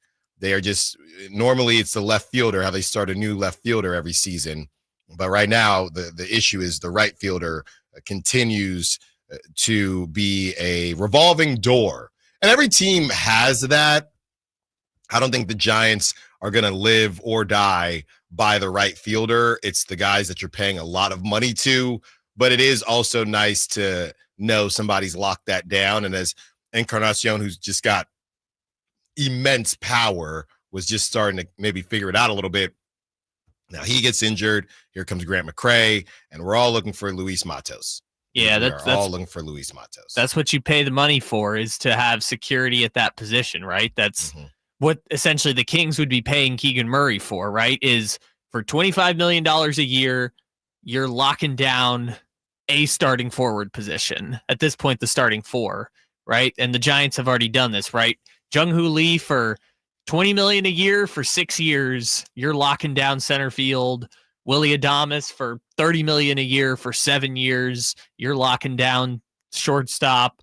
Chapman for $25 million a year, you're locking down third base. The problem is they just don't have anyone else at any other positions that are locked down at this point, other than Patrick Bailey, which is like, hey, fine, you got a catcher at a value. Right. It's not exactly a premium position in baseball, but that right fielder, left fielder, the whole situation is tough for the Giants. So as we were talking about Rick Carlisle and what he had to say about about where the league is going and the Pacers specifically, and how the Kings should feel better about everything that's been changing, and not just the Kings, a lot of small market teams, it does make me think players that don't have models make me a little uncomfortable. You can always create your own model, right? We never saw anything like LeBron before LeBron.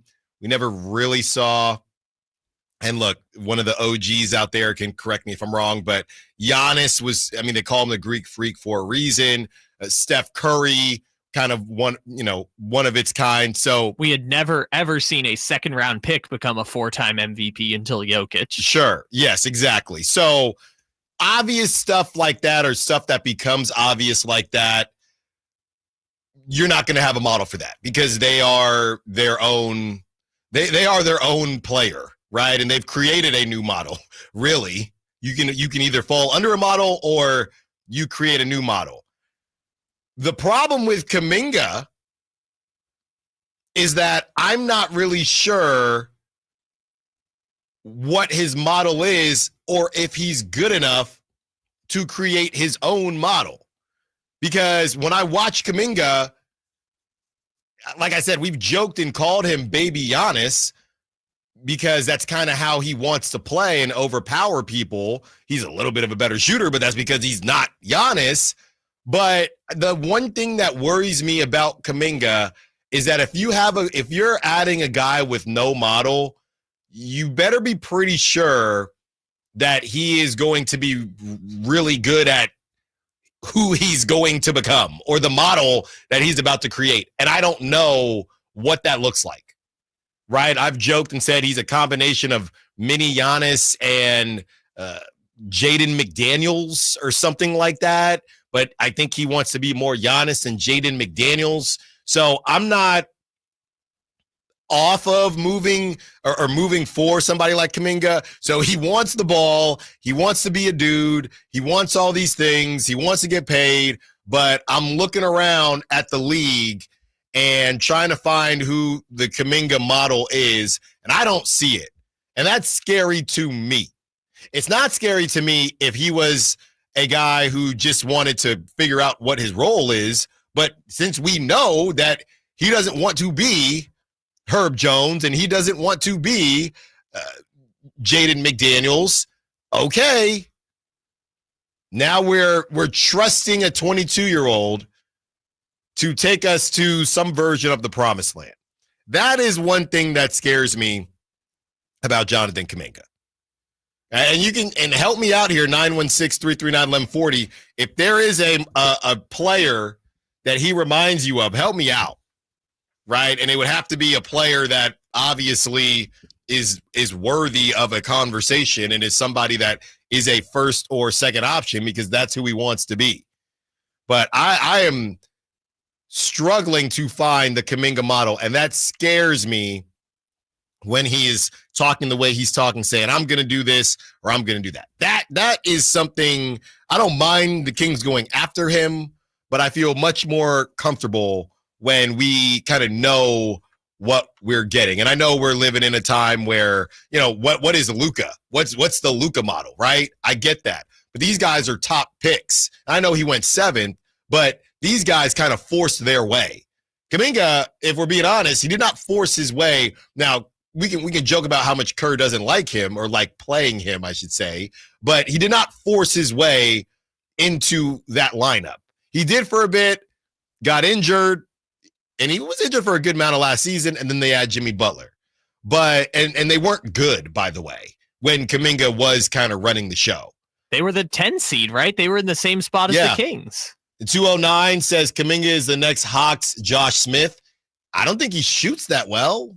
No, I mean, let's not pretend like there's a model that works exactly. No, there's not. Because Kaminga's not, he's not going to be that guy, okay? I feel pretty confident from the Jonathan Kuminga I've seen. But if you think that, Kyle, then there's no way you should think the Kings should go after him. No, just because I don't think he's ever going to be an all-star doesn't mean I don't think he could be an excellent player in the NBA, right? His two-way ability. But I'm saying, based on what he is saying, are you willing to trade for somebody that you don't think is going to be a dude, but he said, well, I'm going to play as if I'm going to be a dude. Willing to try it on a team projected to win 34.5 games, sure.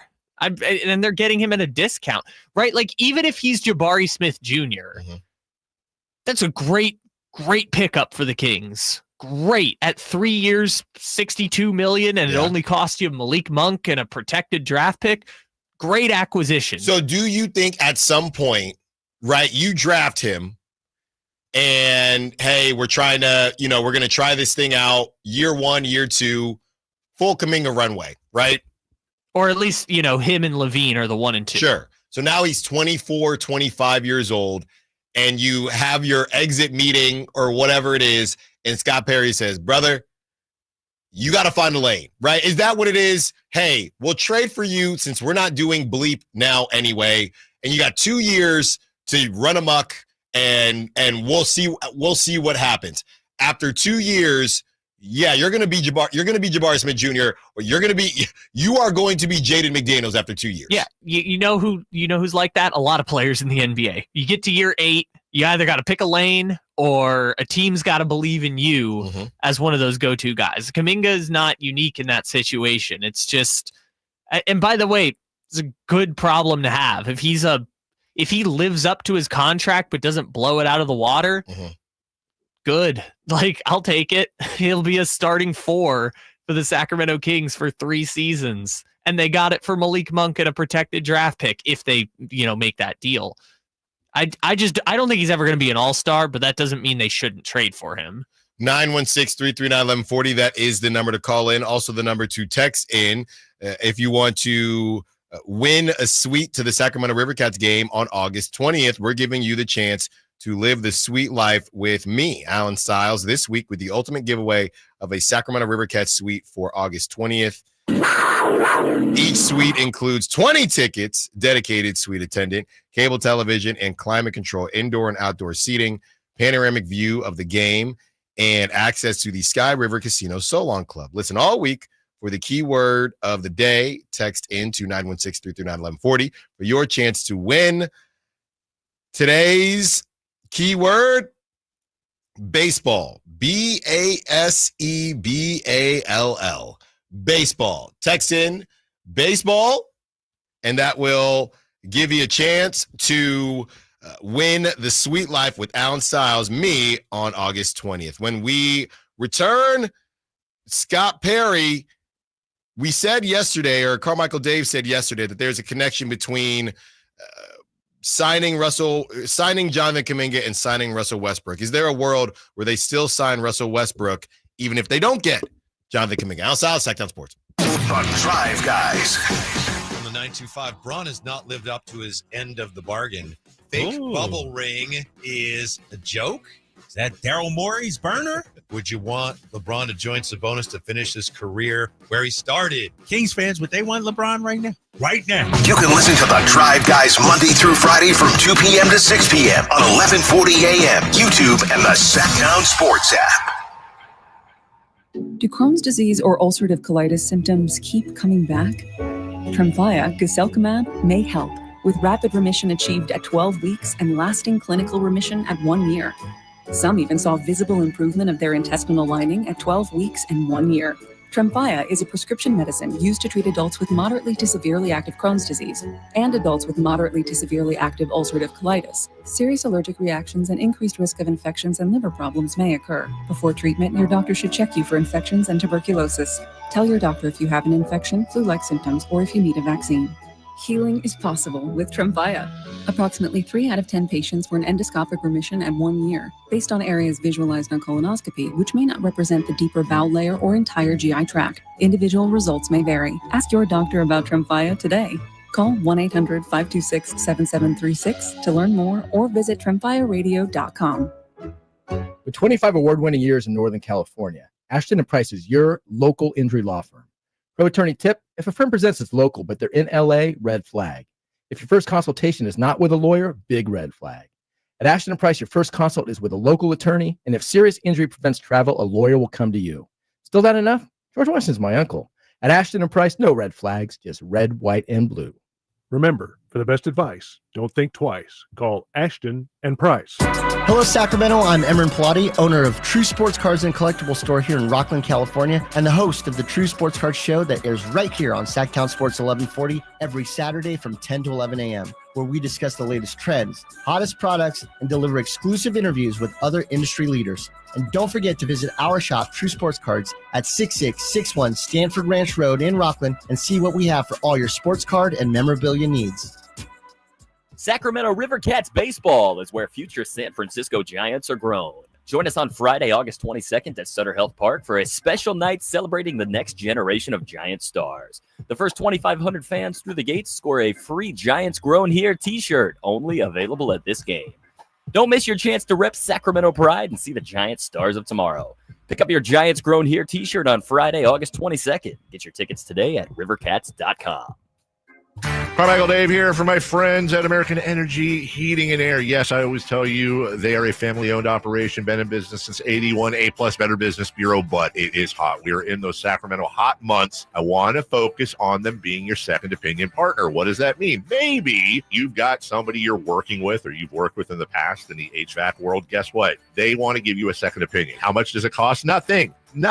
You call them up and say, hey, can I get a second opinion on this deal? They come out and they either say, wow, that's a great deal, you should feel better about that. Or they say, we can beat that price. And usually they're going to beat it by a lot. Guess what? You just saved money and it didn't cost you anything to find out. It's a no-lose situation. Go with a trusted company. American Energy, 916-520-9990. That's 916-520-9990 or AmericanEnergyAir.com. Jingle Singers, take it away. Call 916-520-9990 now.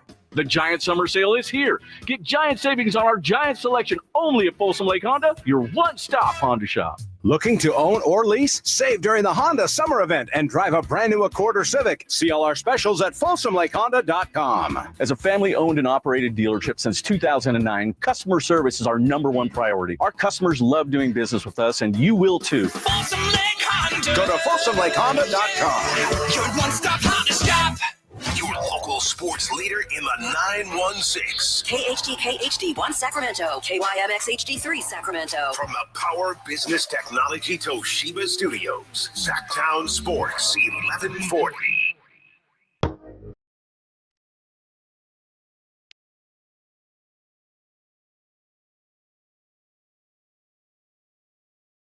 Your home for Kings talk and so much more. Live and local. Allen Stiles on Sacktown Sports.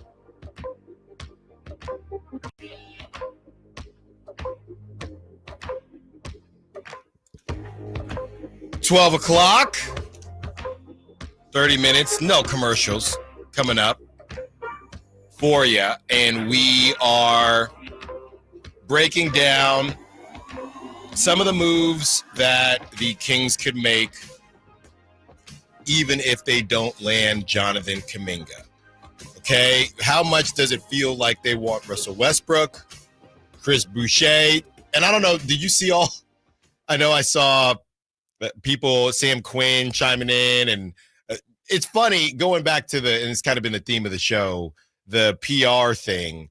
But when we did this with the Warriors for a while, and then we started finding out that the Warriors stunk, or what they were doing stunk, and the guys that they were drafting actually weren't that good and signing weren't that good.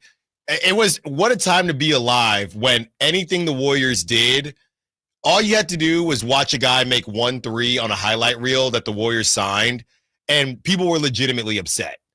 Like during the KD era and right after the KD era, Quinn, whether it was Quinn Cook, whoever, and Quinn Cook actually played legitimate time for them, but whoever it was, Eric Pascal, whoever it was, how do they keep getting away with this? I remember, oh my goodness, what was his name, Kyle? He played for he might have won a ring with them. Mari Spellman? No. He went to Oregon. He was a dunker. And then he bought dirty movies and sent them to, he bought dirty movies and either sent them, or he bought something and he just would get in stupid trouble. Bell.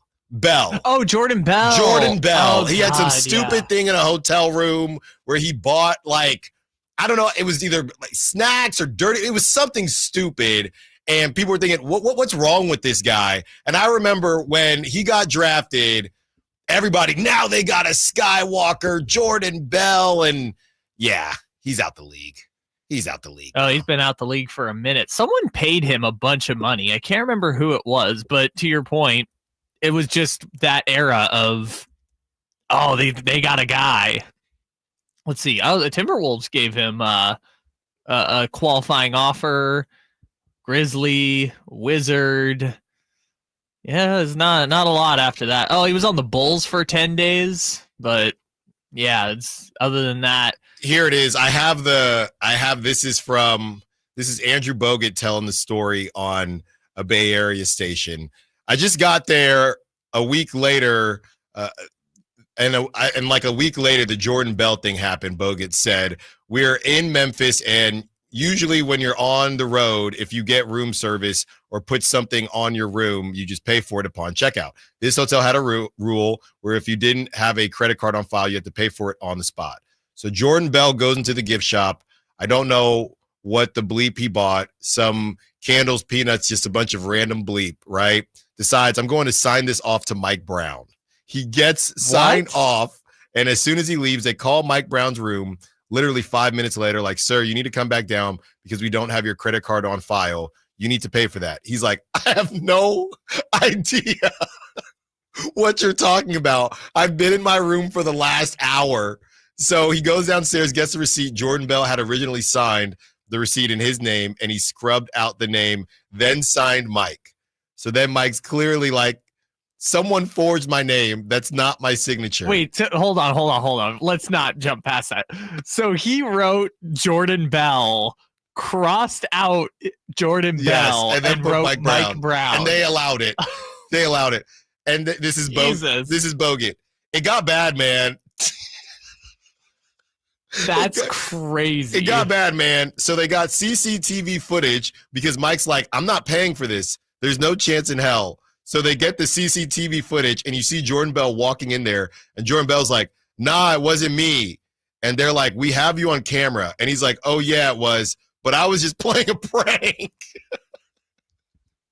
It wasn't me. We have you on camera. It was me. They take it seriously, right? Then he throws Clay under the bus. Yeah, this is a prank that a bunch of us do. Like Clay was doing it to me, always signing his internet and his inner room movies to my rooms. So I just thought it was a thing we did on the team. Then Clay's sitting there like, dude, what the bleep, man? I have nothing to do with this. It finished up with him not having so much of a funny story where he got suspended for a game. but it was funny because no one knew what he purchased. So everyone on the internet thought that Jordan Bell bought a dirty film and put it on Mike's room. So then Jordan Bell had to put out a statement to his agent saying, I did not order a dirty film. That's amazing. He had to put out a statement saying, I did not order. I thought he bought a dirty film until right now. This poor kid dug himself a massive hole and just kept digging it further and further and further until he subsequently got suspended for a game. That's NBA champion Jordan Bell. Just like the Warriors made all those guys champion. NBA champion Swaggy P. Right. NBA champion JaVale McGee. Insanity. You know, this is NBA champion Jordan Bell ordering dirty movies and putting it on Mike Brown's tab. Insanity. So, and somebody, the 209, remember when everyone thought the league was in deep trouble because the Warriors drafted Jordan Bell? I do. And funny, got on a little bit of a tangent, but I bring this all the way back to Sam Quinn of CBS Sports and others saying, all right, guys, you got to chill with this Chris Boucher stuff with the Celtics. You got to chill. Oh, boy, the Celtics. The Celtics get Chris Boucher, who's been available this whole time, and all of a sudden, the aggregators, right, Legion Hoops, NBA Central, how did the league let the Celtics get this upside stretch four that can shoot the three ball? And they keep calling him, everyone keeps calling him young. And somebody said, he's 32. He's been around the league forever. He's 32 years old. But it's the Celtics. If the Kings did the same thing, if the Kings got Chris Boucher yesterday, the narrative is completely different. Completely different. I just saw that Celtics front court. And, look, I know things are pretty bad for the Kings. We're one injury away from Dario Saric starting at power forward. But, boy, that Celtics front court is just brutal.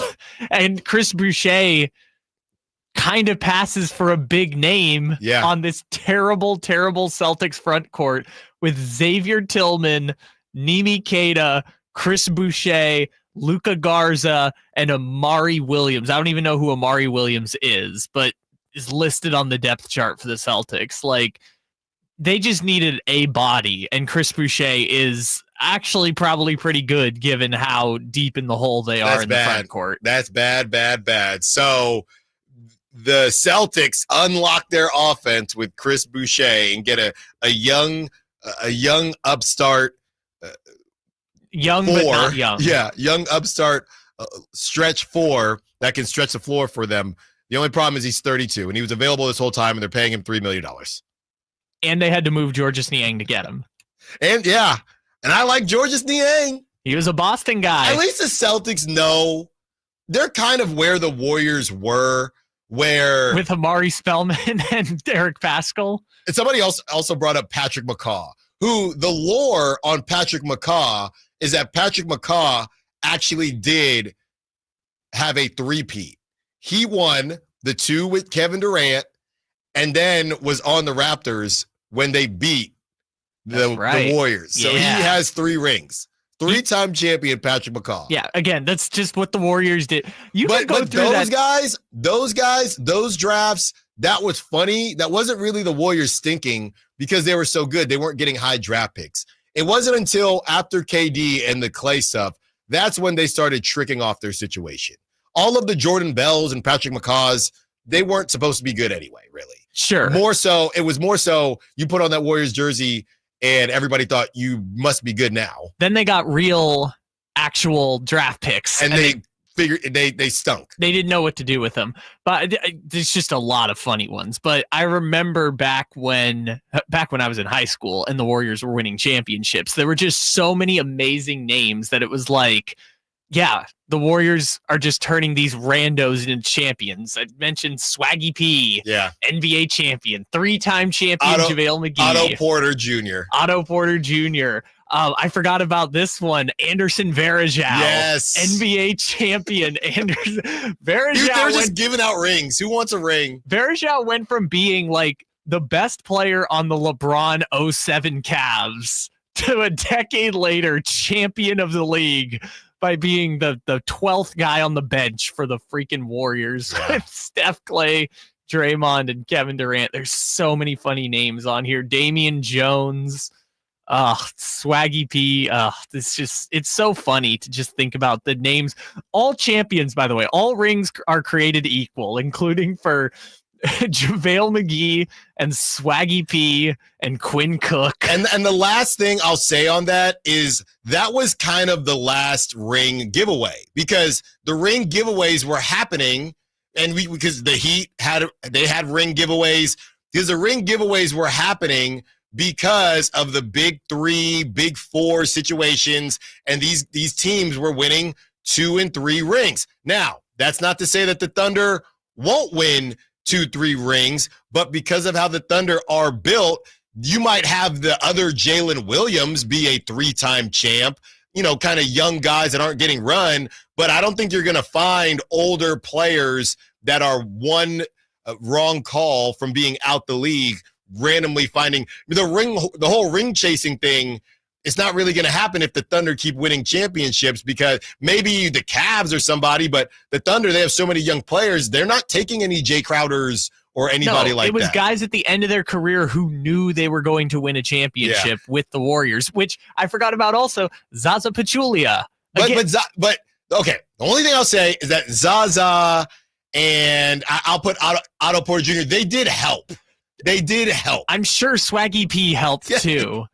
I saw I saw JaVale McGee play minutes in those finals. Yeah, they helped. You can't make me forget that JaVale McGee was playing actual minutes on those Warriors teams, and it didn't matter because they were just so awesome. There's so many funny. Omri Caspi, Kings legend Omri Caspi won a ring, just ring chasing with the Warriors. And what's funny, we're not going to do it, but they're probably, if you look at whoever was on the team, and I know there was a lot of overlap, but whatever random ring chaser they picked up in 2016, whatever random ring chaser they picked up in 2019, and right after KD left, so that would be in 2020, the ring chasers that Boogie would be one of them. Boogie is the one. And they did not get one. Now, Boogie eventually got one with the Lakers. But he didn't play on the Lakers. He tore his Achilles before the season. Just saying. And then he went to the Rockets right as James Harden was in the fat suit. When Boogie is on that FanDuel show, do they say NBA champion Boogie? They should.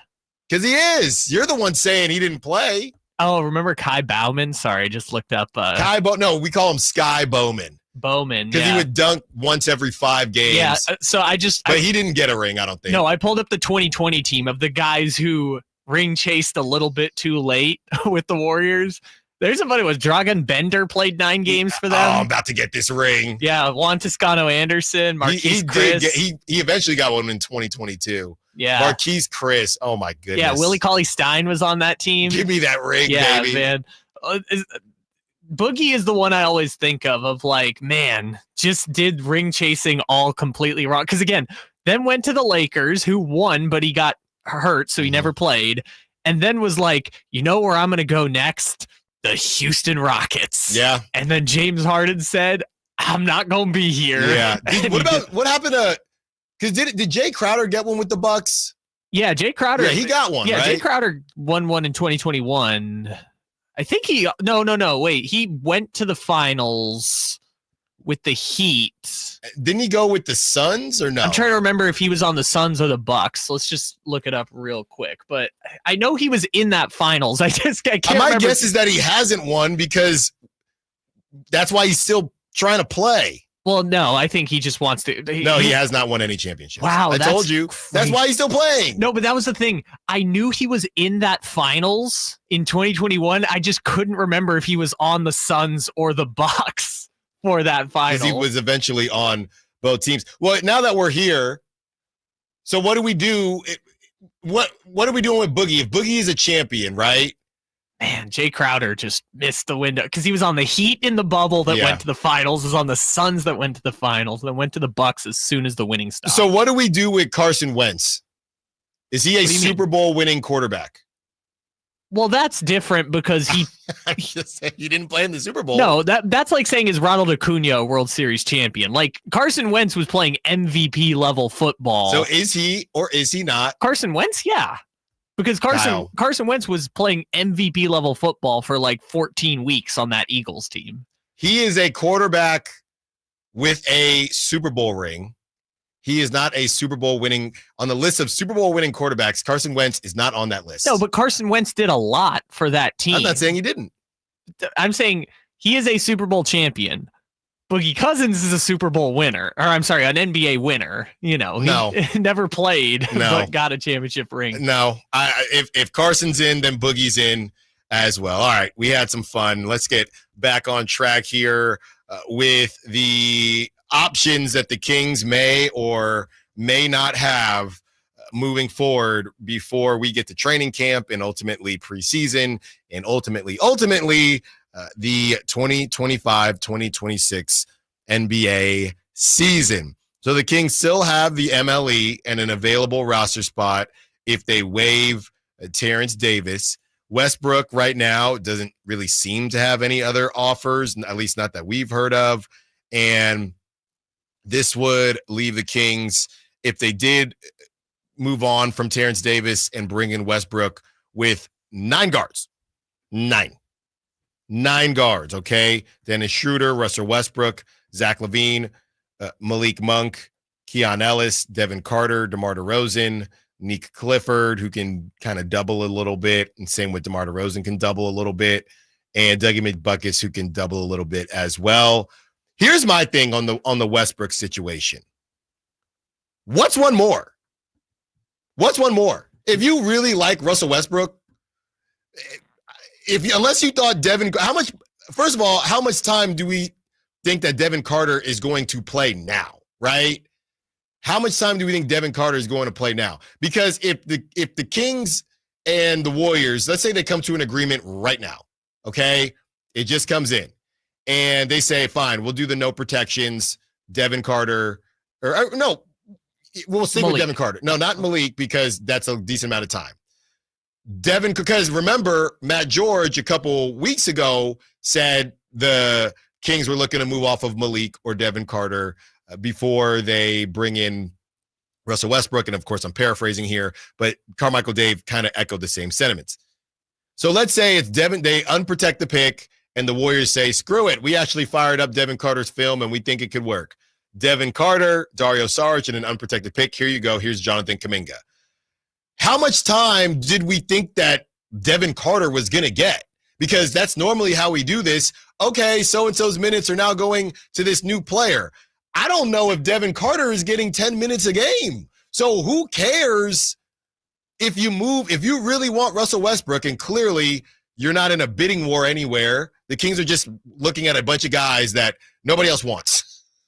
Russell Westbrook, Jonathan Kuminga, that nobody else wants right now. At the prices. But if you really want Russell Westbrook, what is the 5 to 10 minutes from Devin Carter? Why should that stop you? Well, DeMar DeRozan would play less minutes. DeMar DeRozan might not be on the team anymore. It would clear up your 9-guard lineup to make it a 7-guard lineup, which one of those 7 is Dougie McBuckets. So let's call it a 6-guard lineup. I guess you would feel like it at least makes a little bit more sense as the Giants take the lead. So you're saying but again, I know I talked about the handshake agreement, but we don't know for certain that DeMar would be gone. He might be coming off the bench. I know we had that conversation, but we don't know for certain. I guess it would open up minutes. But yeah, you're right. In that scenario, they would still have Malik Monk, Keon Ellis, and DeMar DeRozan all coming off the bench. Exactly. Yeah, it's still a lot. Yeah, you don't need Russell Westbrook is pushing one of those out of the rotation, which is a nightmare to me, to be honest. Yeah, or Russell Westbrook maybe is going to be in the Chris Paul, which I know Russell Westbrook doesn't want, but it might come down to, yes, you got to take the Chris Paul role or you're not going to be on a team. Even if he takes the Chris Paul role, just go get him then. Yeah, exactly. Right? That's what I'm saying. If Russ is resigned to, I'm just going to be a capital B backup point guard, then I guess you say, yeah, you resign yourself to, okay, I'll go to Sacramento. This might be the last year of my career, maybe one of the last 2, but I now have to be, mellow on the Blazers. I now have to resign myself to the fact that I am now a 10-minute per game guy on a team that's not really doing much. And you know what? Easy for me to say, because I'm not Russell Westbrook. But that's kind of there's worse ways to go out, right? You're Russell Westbrook. You play 5 to 10 a game, but dang it, when you check in, everybody gets hype. You get to go 1,000 miles per hour for 10 to 12 minutes a game. Well, then you turn the ball over twice and everyone boos. The fans love you. You get a nice dunk every 2 to 3 games, and you just have fun, man. You probably shoot better because it's a shooter's arena, and you're not playing for anything, so there's no pressure. That's a nice way to go out. You said earlier there are worse ways to go, and I'm not going to lie, Alan. Historically speaking, in the NBA, 10 minutes a game on the Sacramento Kings is literally the worst way to go. When you're there at Doco and Golden One, you're experiencing it, and then 15 years from now, you're sitting doing trivia at your local bar in Sacramento or your local bar outside of Sacramento, and they say they list off teams that Russell Westbrook has played for, and you have to pick. They name off teams that he didn't play for, and you don't know the answer. Oh, he played on the Suns, right? And your buddy says to you, no, bro, remember he played that 1 year in Sacramento, and you win the trivia. That's how it goes. He would sell a bunch of jerseys. He would. They would love him out here. I don't think they would. They would. Based on the text line, I don't think they would. There are more people that say we need that dog than I don't want West Brick, because I will not say it in case he comes here. Okay.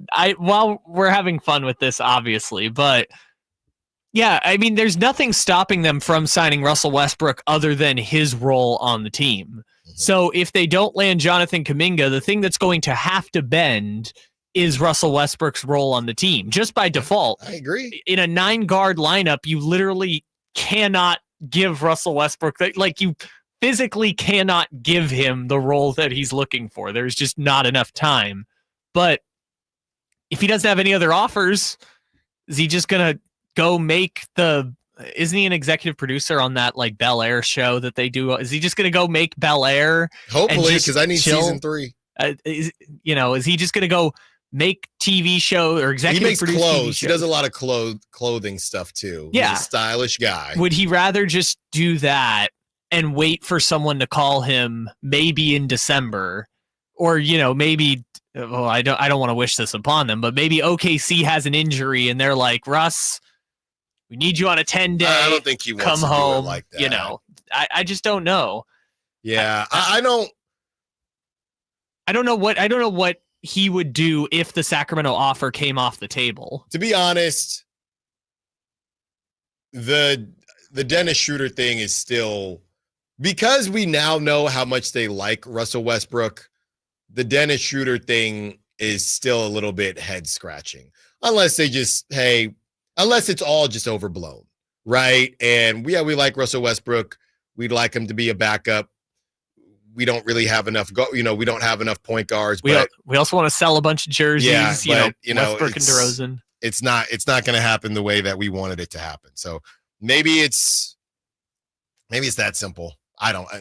Because it's just funny that we're still talking about Westbrook when they got Dennis Schroeder, right? That's what it is. And we found out that they weren't interested in Trae Young. Is that why? If they weren't interested in Trae Young, obviously this guy's way cheaper. But if they weren't interested in Trae Young because of his defense, that was a lot of it.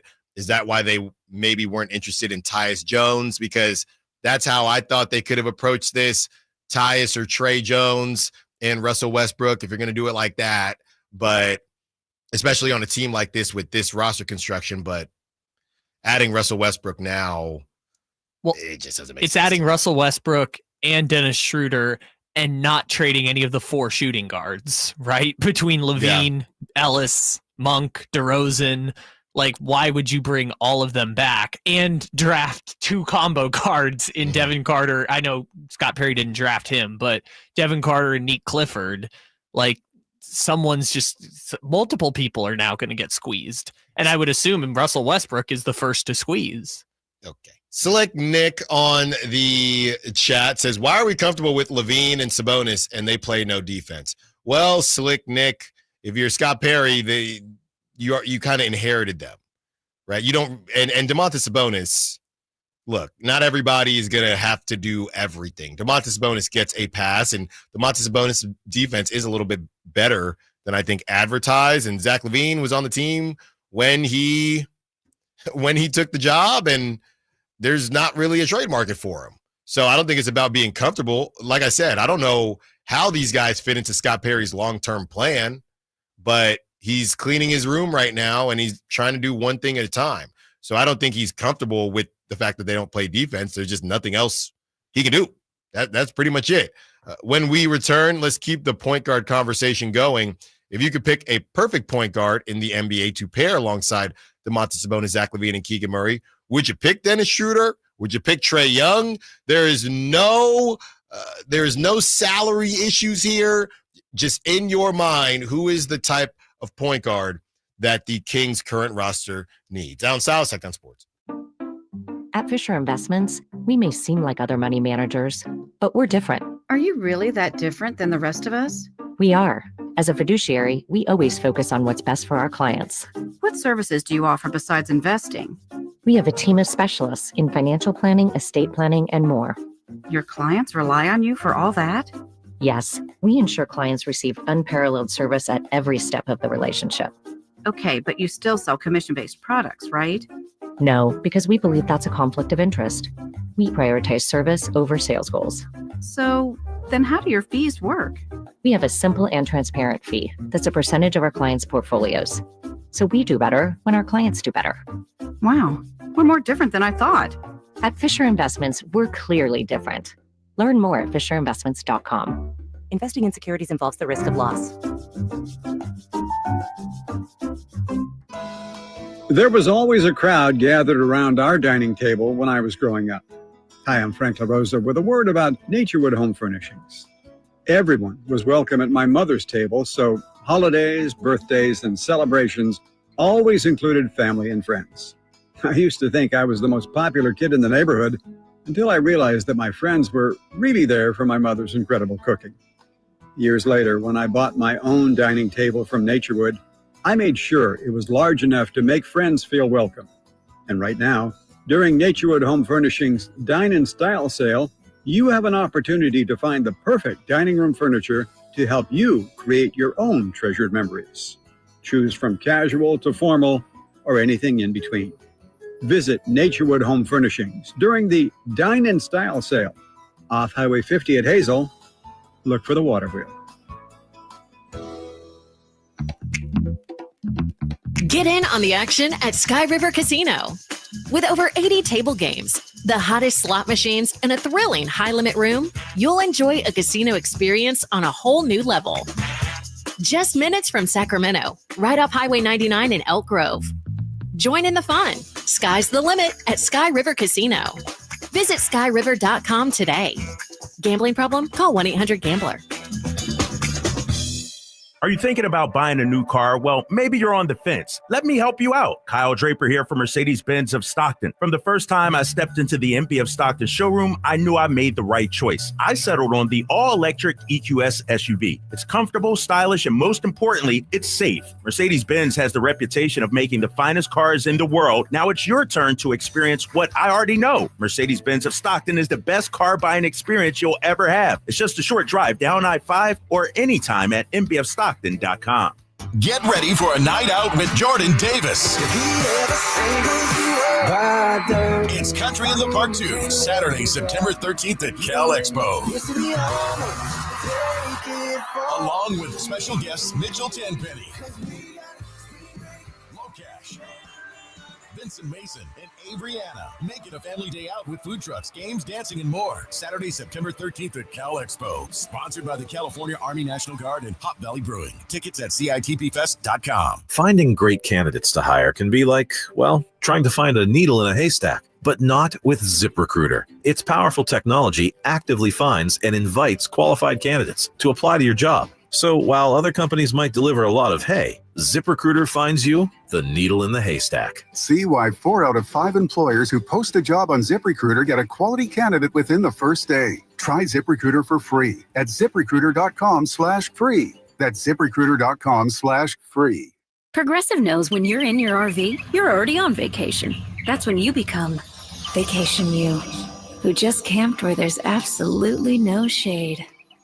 Even though regular you burns easily. In fact, Vacation You burns too, but is too stubborn to admit it, which is why regular you gets in trouble at the dermatologist because Vacation You doesn't do doctors. So bundle your RV with your home or auto policy and earn an automatic discount from Progressive. And spend the savings on the both of you. Progressive Casualty Insurance Company affiliates and other insurers. Not available in all states or situations.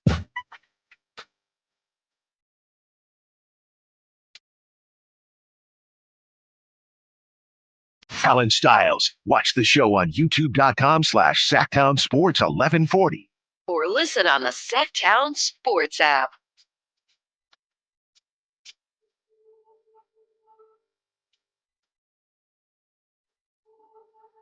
Who would be the perfect point guard for the Sacramento Kings? If you had your pick, we have some texts coming in already. Giants are up 4-2, by the way, and I think the game just ended. I just watched the end of the last play. So Giants win 4-2. They do lose Encarnacion, who hit a home run, to a hammy injury, but they close it out. They're fighting. I think I saw going into today, they were what? I think they were 7 games behind the Padres, but they have 6 more games against the Padres coming up. Something like that. They can't be 7 back, can they? That's what I thought I saw.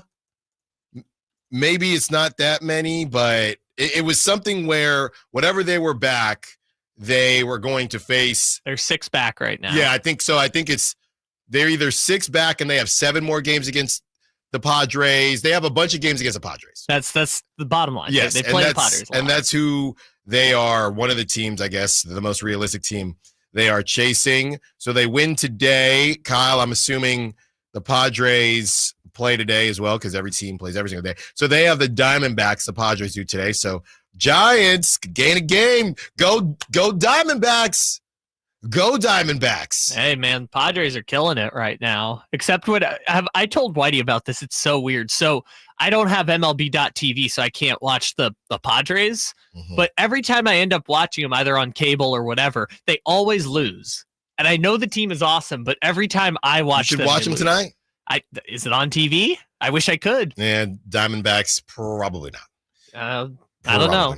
Maybe MLB Network will come through for us. We are reading the texts off of who would be the perfect point guard for Sacramento. 209 says, I think Cade Cunningham would be the perfect point guard for Sac. He can play make, hit threes, and is not shabby defensively. You know that would be my pick. But the problem with this conversation is it just turns into the best player, right? We want you to more so focus on the style of play. But, you can sit there and just say Luka, right? Because he's the best player, or SGA. And if that's your answer, then that's your answer.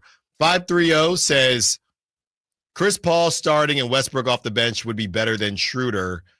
Dream point guard, though, Kyrie, or just bring in LeBron. That's from the 530. Kyrie, and we're about to talk about Kyrie in about 10 minutes here. But Kyrie, it's always been the Steph Curry thing where everyone says he's not really a point guard. And I just feel like Kyrie doesn't get enough of that. Because Kyrie is a 2-guard. Like, he's always been a 2-guard to me, forever.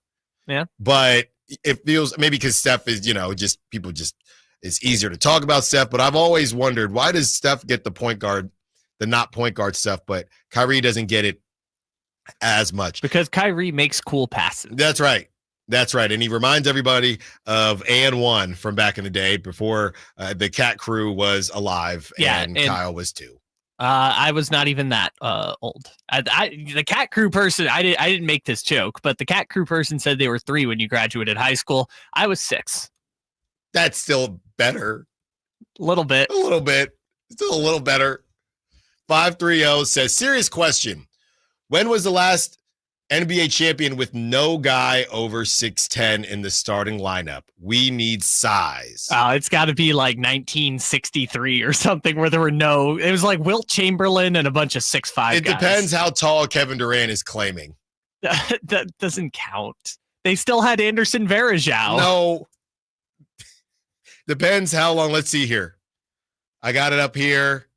Obviously, I'm just looking back at some of these old school names. Are pretty funny. The Philadelphia Warriors from back in the day. But here you go. You have Kyle, the Thunder, Chet. Yeah, Chet. Or Hartenstein. Yeah, whatever. Celtics.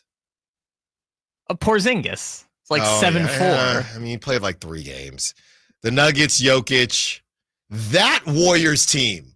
The 2022 one? It's that Warriors team.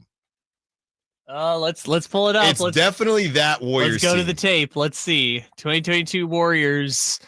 It's gotta be. Is Looney 6'10"? Depends on the media guide. All right, let's see. Looney is 6'9" according to Basketball Reference, so we're good there. And he's not even. I guess there's 2 versions of this question because Looney, as important as he was, he's not an offensive guy either. Yeah, the Warriors did not have a person over 6'10" win the championship. So there you go, 530. All you need is the best shooter ever. Well, technically, Bielitsa's 6'10". There's another champ. I don't know. He kind of did some work for that team. They all do enough. Not Anderson Varejao. He set some screens. The Milwaukee Bucks. Giannis. What's he going? Giannis like 6'11". Is he? Yeah. All right, we're playing with inches here. The Lakers. Brooke Lopez is also 7 foot. Yeah. Brooke Lopez, fine. The Giannis, bubble Giannis Lakers is 6'11". The bubble Lakers. Anthony Davis. Really? Anthony Davis is like 7 feet tall.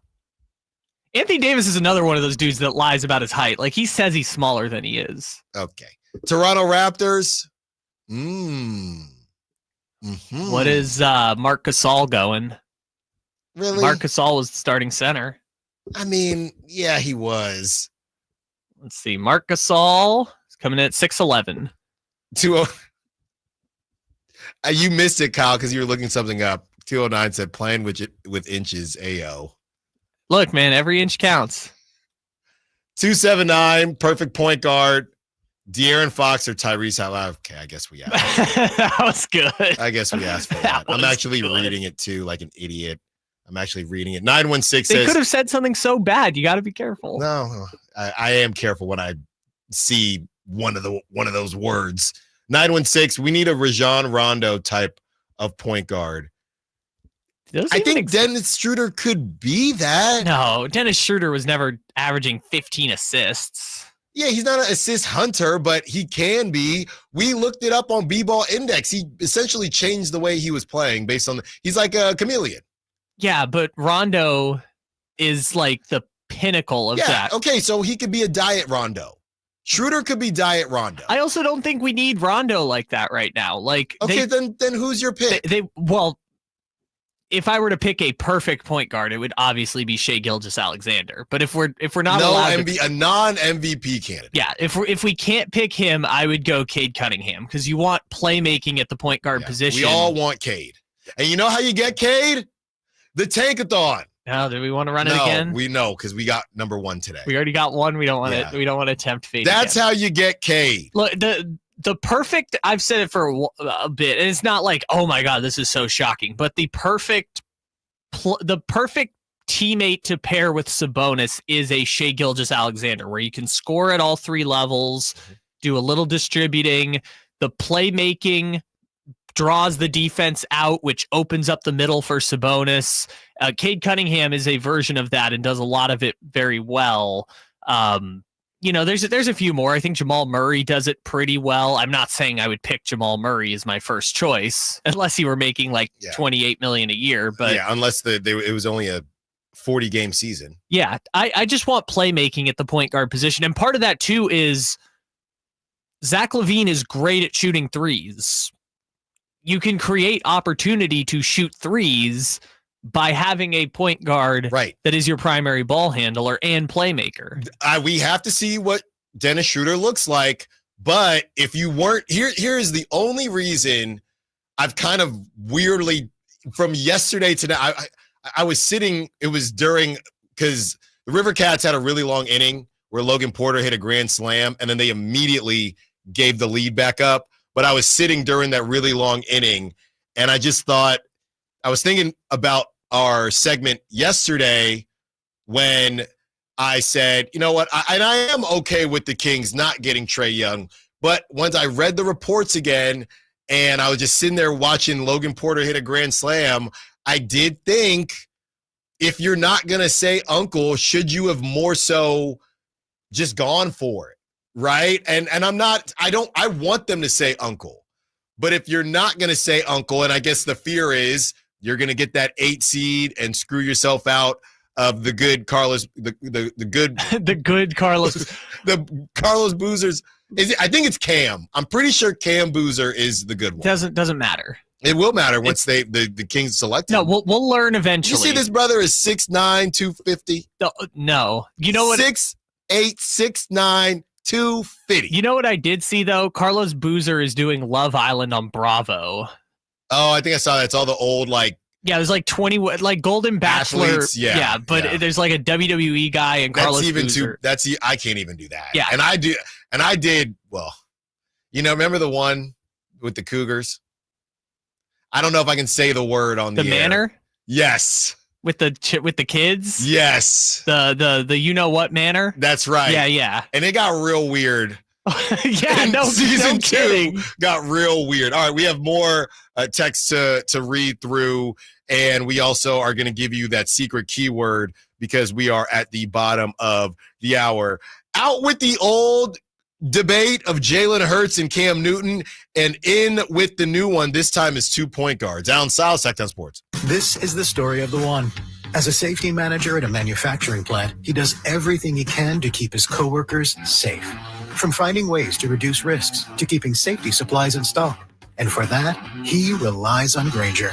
Grainger offers a broad range of quality products and next-day delivery, so he can always play it safe. Call 1-800-GRAINGER, click Grainger.com, or just stop by. Grainger, for the ones who get it done. This is the story of the one. As a lineman, he does whatever it takes to keep the power on in his community. And he wants a partner like Grainger who does the same. Grainger offers the professional-grade products he needs, from voltage detectors to harnesses to hard hats, plus fast, dependable delivery, so he can rise to every challenge. Call 1-800-GRAINGER, click Grainger.com, or just stop by. Grainger, for the ones who get it done. Tired of hearing scary radio ads about the IRS? Tax Relief Advocates is different. TRA is here to tell you that if you owe money to the IRS, whether it's $5,000 or $500,000, we have a solution. TRA can eliminate or reduce what you owe to the IRS with zero risk to you. We have over 1,000 5-star reviews on Google and an A+ with a BBB. End your tax nightmare today by visiting TRA.com or call 800-275-1728. That's 800-275-1728. Come check out Capital Casino, Sacramento's #1 poker room with the most variety of table games in the region in a safe and friendly environment. Plenty of well-lit parking available, conveniently located in downtown Sacramento. And remember, Capital Casino has the best food, the best service, and the best action. 411 North 16th Street in downtown Sacramento. For more information, log on to capital-casino.com, and please gamble responsibly. 1-800-GAMBLER. Summer's flying by, and that back-to-school checklist, it's growing fast. New backpack? Check. School supplies? Check. Dentist appointment? Let's fix that. Kids Care Dental and Orthodontics is making it easy to cross dental checkups off your summer list fast, with priority scheduling for new patients and kid-friendly care that makes them smile. It's one less thing to worry about before fall. Call now or book online at kidscaredental.com. That's kidscaredental.com, because healthy smiles should be the easiest thing to check off your summer list. This is the story of the one. As a safety manager at a manufacturing plant, he does everything he can to keep his coworkers safe. From finding ways to reduce risks to keeping safety supplies in stock. And for that, he relies on Grainger. Grainger offers a broad range of quality products and next-day delivery, so he can always play it safe. Call 1-800-GRAINGER, click Grainger.com, or just stop by. Grainger, for the ones who get it done. Rivercats Baseball is your home for Giant stars in the making. On Friday, August 22nd, the first 2,500 fans through the gates of Sutter Health Park get a Giants Grown Here t-shirt for free. Get your seats now at rivercats.com.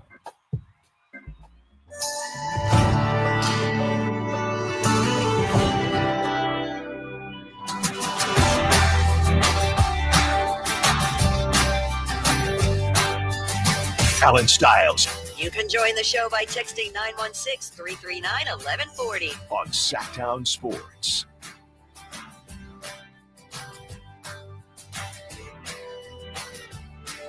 More names, and we've kind of crossed over here into a different realm where people are suggesting point guards. The question was, who is the perfect point guard for the Kings? And we've kind of crossed over into the realm of point guards that aren't playing anymore. And a lot of people seem to be riding for Rajon Rondo, 530. Everyone needs Rondo. He was so fun to watch. Then we've crossed into the realm of 530, bringing up White Chocolate, Jason Williams. 916 says Rondo offsets the defensive deficiency of Levine. Am I not remembering correctly? Is Rondo a better defender than Dennis Schroeder? I don't remember Rondo being known as a shutdown defender. Yeah. This is also what happens when you retire. You just automatically get better. Also, the only thing I remember about Rajon Rondo's Sacramento Kings tenure is that one controversy he had with Bill Kennedy that I would love to joke about, but I don't think we're going to do it correctly. No. 916 says this is a no-brainer. Halliburton is the perfect point guard for the Kings' current roster. Excellent facilitator and pass-first point guard. We traded the wrong guard in the Sabonis trade, period. All right, we are not going down. I'll tell you one thing we're not going to do. We are not going down that we traded the wrong point guard road. We are not doing that. We're not that deep in the summer yet. No, we're not far, but we are not that deep in the summer. I'm a little bit surprised, though, because, isn't the whole thing with Sabonis that he facilitates more than he scores? So wouldn't you want, a scoring point guard? Yeah, I do struggle, and I'm just being honest with you. I struggle sometimes with the whole DeMarcus Sabonis facilitator thing because I also feel like, again, that is actually another reason why the Westbrook thing still doesn't make sense to me. Or it makes the Westbrook thing make even less sense to me. So let's just go over it again. You have Dennis Schroeder for the next 3 years on $15 a year. Malik Monk, who I do think we are getting a little bit disrespectful with his ability to handle the basketball. Okay, he might not be a classic point guard, but to handle the basketball. Zach LaVine can handle the basketball. DeMar DeRozan can handle the basketball. We can stop there. We can literally stop there. And then you have Domantas Sabonis, who likes to facilitate the basketball. And is a point center, essentially. So that's 5. I don't get the Westbrook thing. 916 is different. Folsom Mike says Rondo would get 8 steals a game. And I think they're just saying he was a good defender. Another 916 says Rondo was first team all defense twice and second team twice. Oh. Why are we spending all this time on Rondo? How did we get here? It's the same 916. Okay, 916, you're not doing the game correctly. Maybe we didn't say the person has to keep playing, but we spent way too much time on. You got me, 916. He was a good defender. I'll wear it. Wasn't prepared for Rondo lore. I don't think anyone was saying he wasn't. I think we were just we don't remember. I don't remember. But clearly he was. If you want Rajon, hey man, it's August 6th. If you want Rajon Rondo on your hypothetical Kings team, damn it, you had him on the real team, but you can have him on your hypothetical. Yeah, but then Kings team he'd said a slur at Bill Kennedy, and then he wasn't on the team anymore. You can have him. All right, I'm done. You win. This is the other part that's kind of surprising me. Is okay.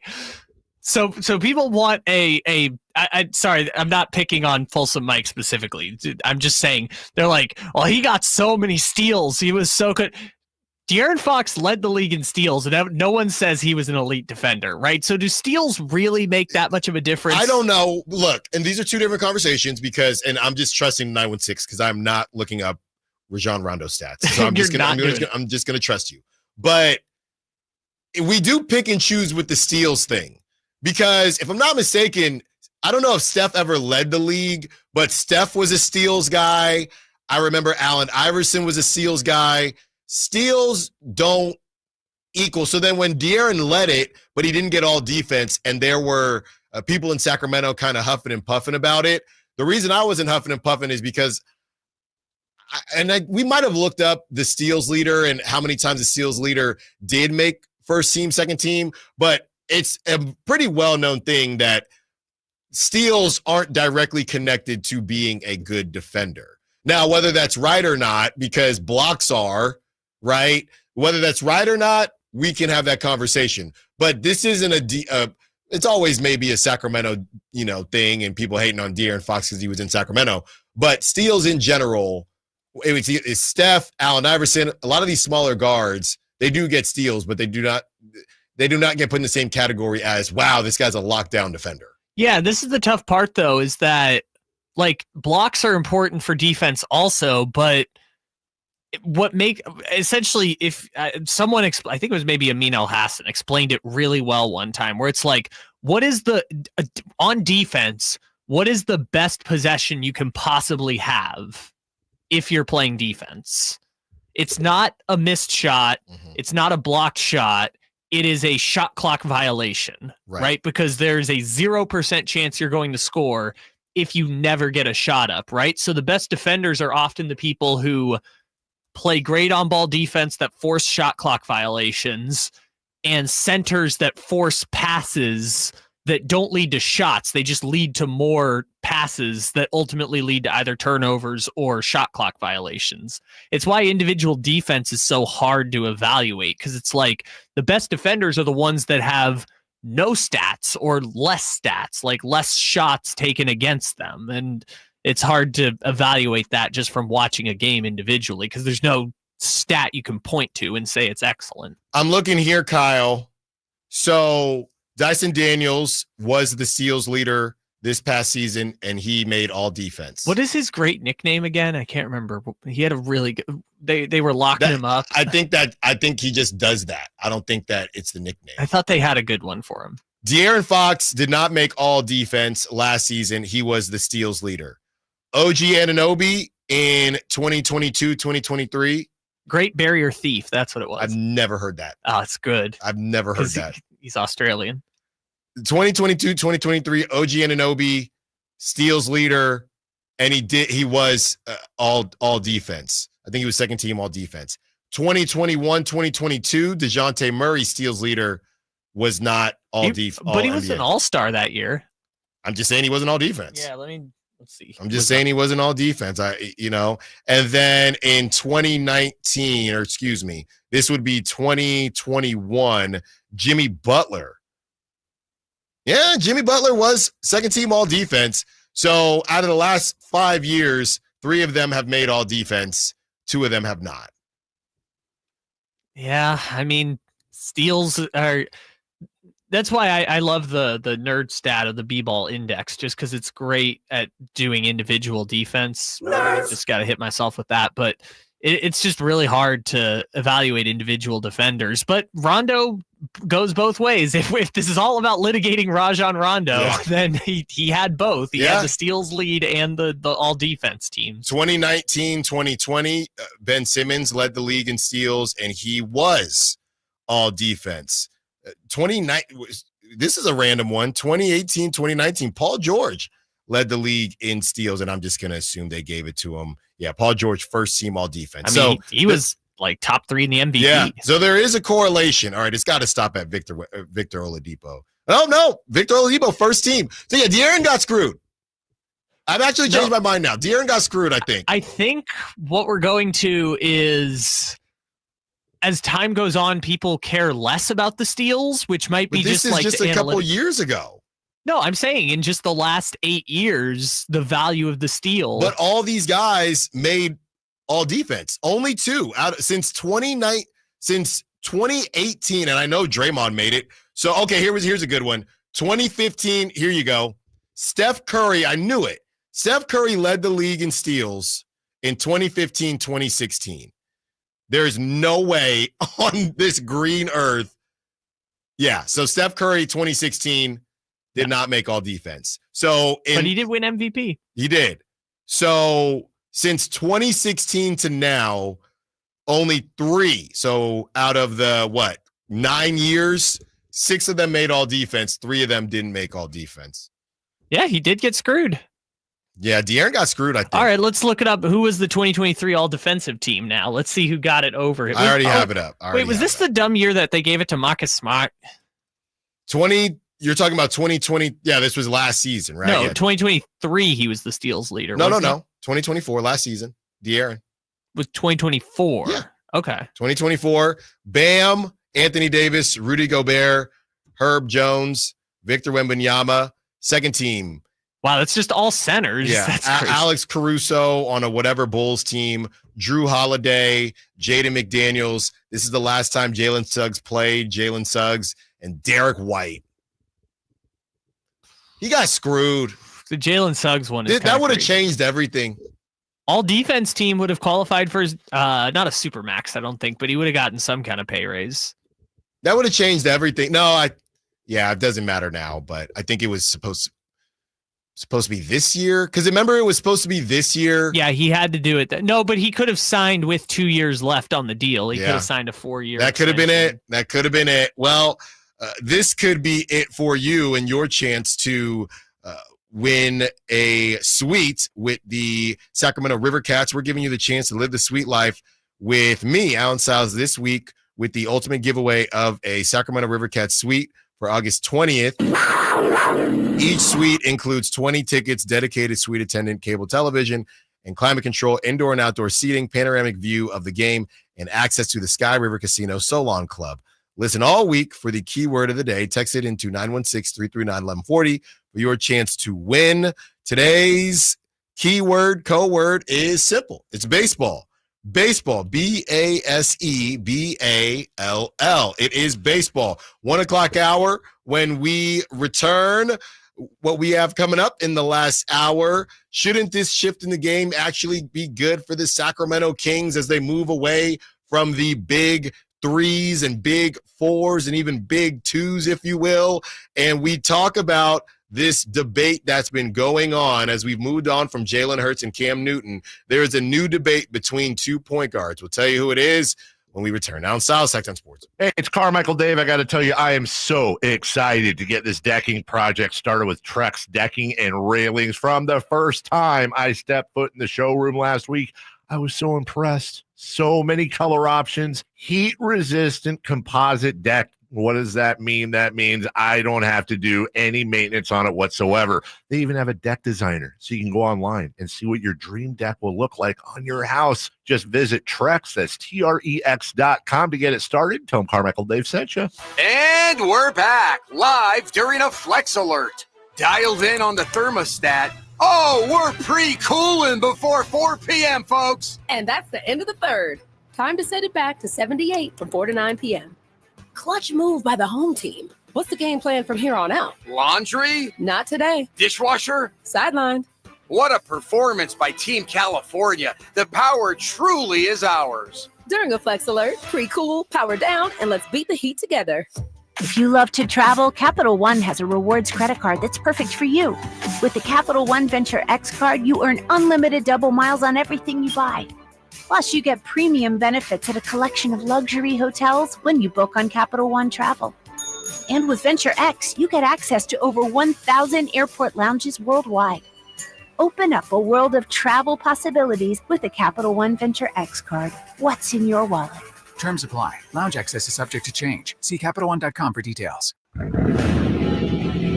Keeping your engines healthy means protecting them in season and out. Experts trust Stable to do that. And third-party testing confirms it. Stable is the industry leader in preventing fuel-related issues, no matter if you use it in your car, boat, or outdoor power equipment. In season or out, at every fill-up, or when you store. Start with Stable. There was always a crowd gathered around our dining table when I was growing up. Hi, I'm Frank LaRosa with a word about Naturewood Home Furnishings. Everyone was welcome at my mother's table, so holidays, birthdays, and celebrations always included family and friends. I used to think I was the most popular kid in the neighborhood until I realized that my friends were really there for my mother's incredible cooking. Years later, when I bought my own dining table from Naturewood, I made sure it was large enough to make friends feel welcome. And right now, during Naturewood Home Furnishings' Dine in Style sale, you have an opportunity to find the perfect dining room furniture to help you create your own treasured memories. Choose from casual to formal or anything in between. Visit Naturewood Home Furnishings during the Dine in Style sale off Highway 50 at Hazel. Look for the water wheel. KHD HD1 Sacramento, KYMX HD3 Sacramento. Your home for Kings basketball for over 25 seasons. Hammer time thrown down by the league. From the Power Business Technology Toshiba Studios. Sacktown Sports, 1140.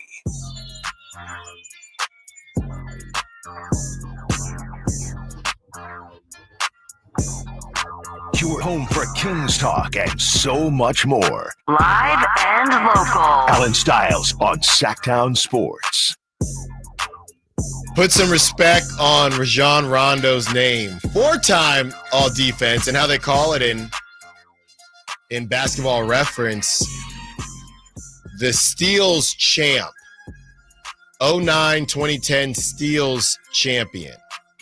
He's a 3-time assist champion. It's funny how it's just funny to write it like that. The steals assist champion, steals champion, okay, 4-time All-Star. So I immediately went to De'Aaron's page to see if it updated. And yes, the 2023-2024 steals champion. That is De'Aaron Fox. Yeah, I mean, the easy answer for me, as we found ourselves in a Rajon Rondo standoff with some of the listeners, the easiest answer for me is Cade Cunningham. He does everything. He does everything. Playmaking ability is just on point. Yeah, it's kind of a cop out, to be honest, because he probably will be an MVP candidate soon. It does make me wonder, as this stuff is starting to cool off. And I know I've joked about not believing in the Timberwolves very much. I still don't know what they're doing at the point guard position. I'm worried about them, and this time it's legit. Okay, I'm worried about them the same way I've worried about, and the same way Suns fans worry about the Suns' obsession with making Devin Booker a point guard instead of getting a point guard. It worked with James Harden because I think. And we talked about this with Malik Monk. It worked with James Harden, but he was always kind of a combo guy, and he's been able to go back and forth, and some people can do it, some can't. And being a heavy scoring guard that can also turn it off and turn it back on, like Trae Young. I don't know that we'll see Trae Young turn back on the scoring part of it. I think the league keeps getting taller every single season, and that's not helping Trae Young.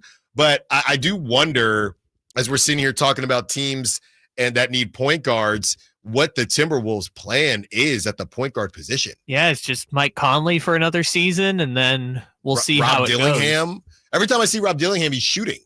Well, they definitely are treating they paid a premium for Rob Dillingham. I don't know if Rob Dillingham's going to be that guy in the future, but Minnesota, so some of the names you mentioned before, right? Like James Harden kind of changed the game with a lot of this stuff, right? I think in the past, a player like a James Harden would have been in that tier. I think Luka, like James Harden walked so Luka could run, and I'm not making a joke about their weight or fat suits or anything, but James led to Luka.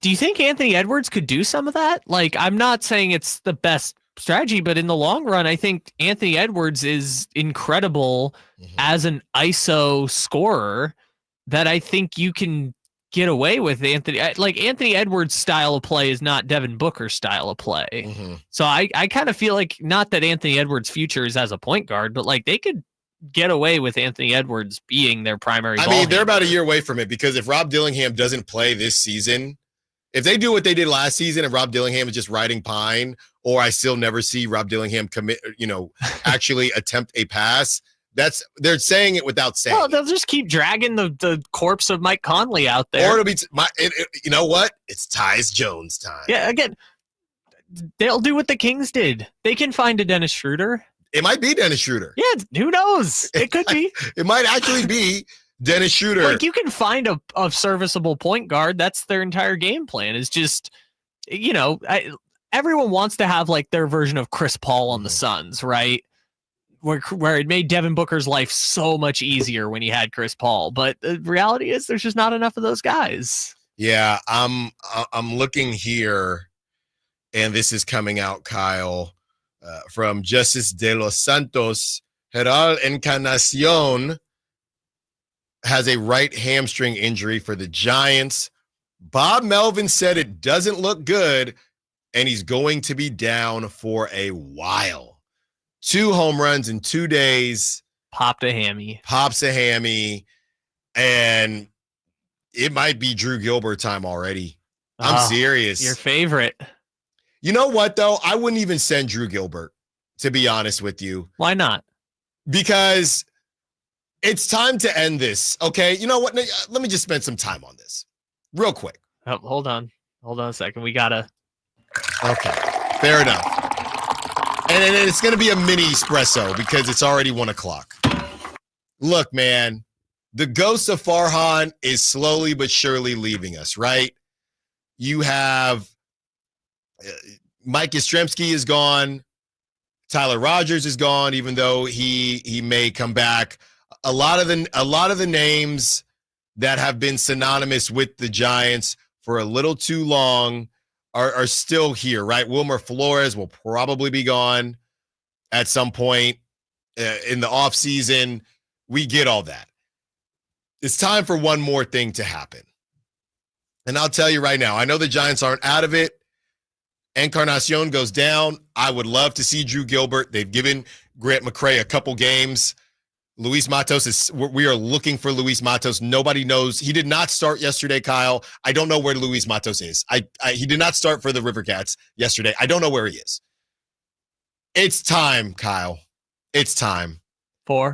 Send up Marco Luciano and let's just be done with it. Give him the rest of it. Give him every other game for the rest of the season in right field, and let's just be done. Let's just see if he's gonna, or get off the pot. It's time. So this is crazy. So they just brought up Encarnacion 2 days ago. Yeah. Did they then put him on the IL and bring Luis Matos back? Probably. Well, I don't disagree with your idea. If the player's ready and it's not going to do more harm than good, it's better to find out. But at this point, But Kyle, go ahead. Do the Giants think they can still get in? I think Fangraphs gives them like a 10% chance to make the playoffs. Do they think they can still get into the playoffs? If you're saying if they don't think that, then to bring him up, and if they do think they can, then to. It doesn't matter what you do. You bring up Drew Gilbert, you bring up whoever, and it'll all work itself out. But well, we'll see, because the Giants or the Rivercats play tonight at 6:45. So we're gonna find out, because it might be Drew Gilbert. It could be. He balled out yesterday. But personally, it's funny because Marco Luciano is only 23. He's about to turn 24. But how much more AAA pitching do you actually need to see? Well, the question though is he going to be a long-term outfielder? Where else is he going to go? Second base? I don't know. I don't know why they didn't send him to second to begin with. They've been running out different variations of Brett Wisely for the last 3. They're all just like Casey Schmidt. They all look the same. Now they have this guy, Thomas Gavello. He's from Antioch. Shout out Antioch. But they had Brett Auerbach, right? Go Google him right now, Kyle. Brett Auerbach, Brett Wisely, and they moved off of Auerbach, Brett Wisely, and now Thomas Gavello. It's like the Orioles. but they're all just darker haired. They're all the same guy. Yeah, you're right. They did. Auerbach looks like Wisely. I still have to find the other one. Just at this point, I don't know why they didn't send him to second base. They should have done that 2 years ago. But is your point that, because you're saying like platoon him every day, is your point that you just want him to get major league at bats? You can start him for 20 straight games in right field. That just do it. Okay, just do it. You're saying this is your shot. Yeah. If you can take the position, it's yours. That's it. I just don't know. I know he's only 23, but he didn't come from college, right? It feels like he's been on the Rivercats for a very long time. But doesn't that kind of say something? But well, Kyle, he's still on the roster. Yeah, you're saying he's killing it, huh? He's still on the roster. Okay, so in 2025, he's hitting 219, but I know nobody cares about average now. What's the OPS? 219, 344 on base percentage, 788 OPS. Okay, that's really good. Okay, and he's got 20 bombs. So just do it. So your point is just put the bat in there. Just do it. Because what, he would be like their 8-hitter or something? Yeah. So, I mean, Jung-Hoo Lee's 5. Put him at 5. Put Jung-Hoo Lee at 9. You're just out on him as a hitter. hitter. I'm just saying he's 5'10". Put him at 9. What does that have to do with anything? Make him bunt, because then you have to bunt when you're the 9 hitter. Jung-Hoo Lee's got like a 730 OPS. He's a fine hitter. He is good. Why'd you put him at 9? Because it's second leadoff. 9 is where you put the guy who can't hit. No, that's where you put the 8 hitter. Everybody knows that 8 hitter is the worst hitter on the team. I don't know. For the A's, they do both. The A's have an 8 hitter and a 9 hitter that just can't hit. But the defense, it's the guy who plays defense, right? It's like, well, he's such a good defender. It's the hard worker. Yeah. The hard worker. That's the 8 hitter. I'd put 7-2, 7 8. I'd never hit 7 8 in my life. And now I'm not playing anymore, but you never Westbrooked it. I never hit 7 or 8. You never played 10 minutes a game on the Kings. You got out before you got to that point. I've hit 1, 2, 3, and 9. That's the only places I ever hit. So you've never even hit like 6? Oh, I think I mixed in a 6 at Temple like senior year because I had gained too much weight. I think I mixed in a 6. I think I mixed in a 6 at that point. They're like, that guy's a left fielder. That guy. Now that's a left fielder. That's a power hitter. That right brother there. cannot move no more. I think I mixed in a 6. They started calling you a power hitter. Then I lost weight because I said, I don't want to drop to 7. This is going the wrong direction. This is not what I intended. Too much whey protein. No, but now you're a big lefty, strong lefty. No, dude. No, I had it wrong. So hopefully, Encarnacion, it sounds serious. Hopefully it's not. I am very excited, as you can tell, to see who the Giants choose to bring up, whether and will Grant McCray get the start? He's been in right field a little bit. He struggled. Will Grant McCray get the start? Will they bring up Drew Gilbert? Will they bring up Marco Luciano? Will they find wherever Luis Matos is hiding? It seems like Encarnacion was doing great. Yeah, maybe he is the right fielder of the future. Sure. We're not going to know though, because now he just pulled a hamstring. And then you got to start all over. Let's see. He's 27, by the way. Which one? He's 27. Who is this Encarnacion? Yes. So this was it, man. This was kind of it. We'll always have his 2 home runs in Pittsburgh. He broke the Pirate curse and finally helped the Giants beat the Pirates and then immediately departed. Yeah, we'll see what happens with him. I mean, hopefully he's back before the season ends, but at that point, who knows where we'll be, because at 27, you come back and the Giants are out of it. I'm sorry, brother. That's going to Drew Gilbert and Grant McCray and Matos. Yeah. No, not Matos, but anybody else but Matos. They'll put Brett Wisely. They had Wade. The Rivercats had Wade Meckler in center field yesterday, by the way. Could be Wade Meckler. Remember that name? No. Yeah. I literally don't. With the Rec Specs? Who? Wade, I think he just wears glasses. But Wade Meckler, he's still in the outfield somewhere. I don't think I know who that is. All right. Oh, yeah. I know him. That's the guy. Okay. Everyone says and complains that markets like Sacramento and other small markets, they can't get stars in the NBA. Well, if you start to look at the new model that has dropped in the NBA as far as just getting really good players that know their roles and moving away from the three big stars and the big threes and big fours. Teams like the Kings can put themselves in a good situation. Right? Now, you have to get out of your own way in order to do that. But teams like the Kings can put themselves in a better situation than they've been in the past. And they can try to compete with some of these teams at the top of the West and in the middle of the West based on what they decide within the next, I'd say, 2 years. A very, very important 2-year stretch for the Sacramento Kings. And we had joked early on about the fact that none of the Kings players have a podcast, and it would be nice if we just knew a little bit more about how they feel about things. Don't forget my podcast. I never will, Scott Perry. But right now, that's just not the case. And the other part of it is the belief, right? Do they have a belief that they're going to play well? What is the relationship like? I'm sure, look, it annoys me, but I'm sure Knicks fans love the camaraderie between, Karl Anthony Towns will be on what is it? The roommates show. Oh, I think this time it was the 7 p.m. in Brooklyn. No, I know, but he'll be on the roommates show with Jalen Brunson and Josh Hart. And I mean, look, I'm sure there's some old school fans that don't love it, but a lot of people, they just love seeing their team enjoy each other. I don't know anything about this team. I truly don't. If we were to do a trivia, right, and fans as well, do a trivia about who's the best friends on the team, who kicks it with who, who's the funniest, who has this, who has that. I know this stuff might not seem like it matters because it's off the court, but I really think it does, and I don't know anything. I do not know anything. They asked me during crosstalk if I think I could compete in the Jim Boy's taco, I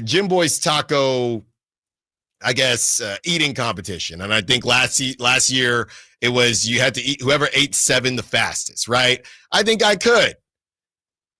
I don't know who would compete in that competition for the Kings. I don't know any of this. And I know the social team tries and, hey, let's ask funny jokes to one another and get people to know them. But I just don't know anything about this team. I don't. And it's kind of weird. Now that I think about it, it's kind of weird. When I was covering the Warriors, we all knew that Steph and Clay were boys because they were the Splash Bros, but they were in 2 completely different parts of their life. And they weren't besties, right? I think a lot of people thought, oh, it's the Splash Bros. They probably kick it all the time. No, Steph has like 2 kids at the time, right? 2 kids, 3 kids, whatever. Clay was doing Clay things. We knew that. We knew about the team. We knew Draymond and Steph were actually closer in that regard because they both had kids, right? We knew that Jordan Poole and Andrew Wiggins were really close. And none of these, I guess Draymond had the podcast later, but they also didn't have a podcast. It's just, and I know that they just kind of came together.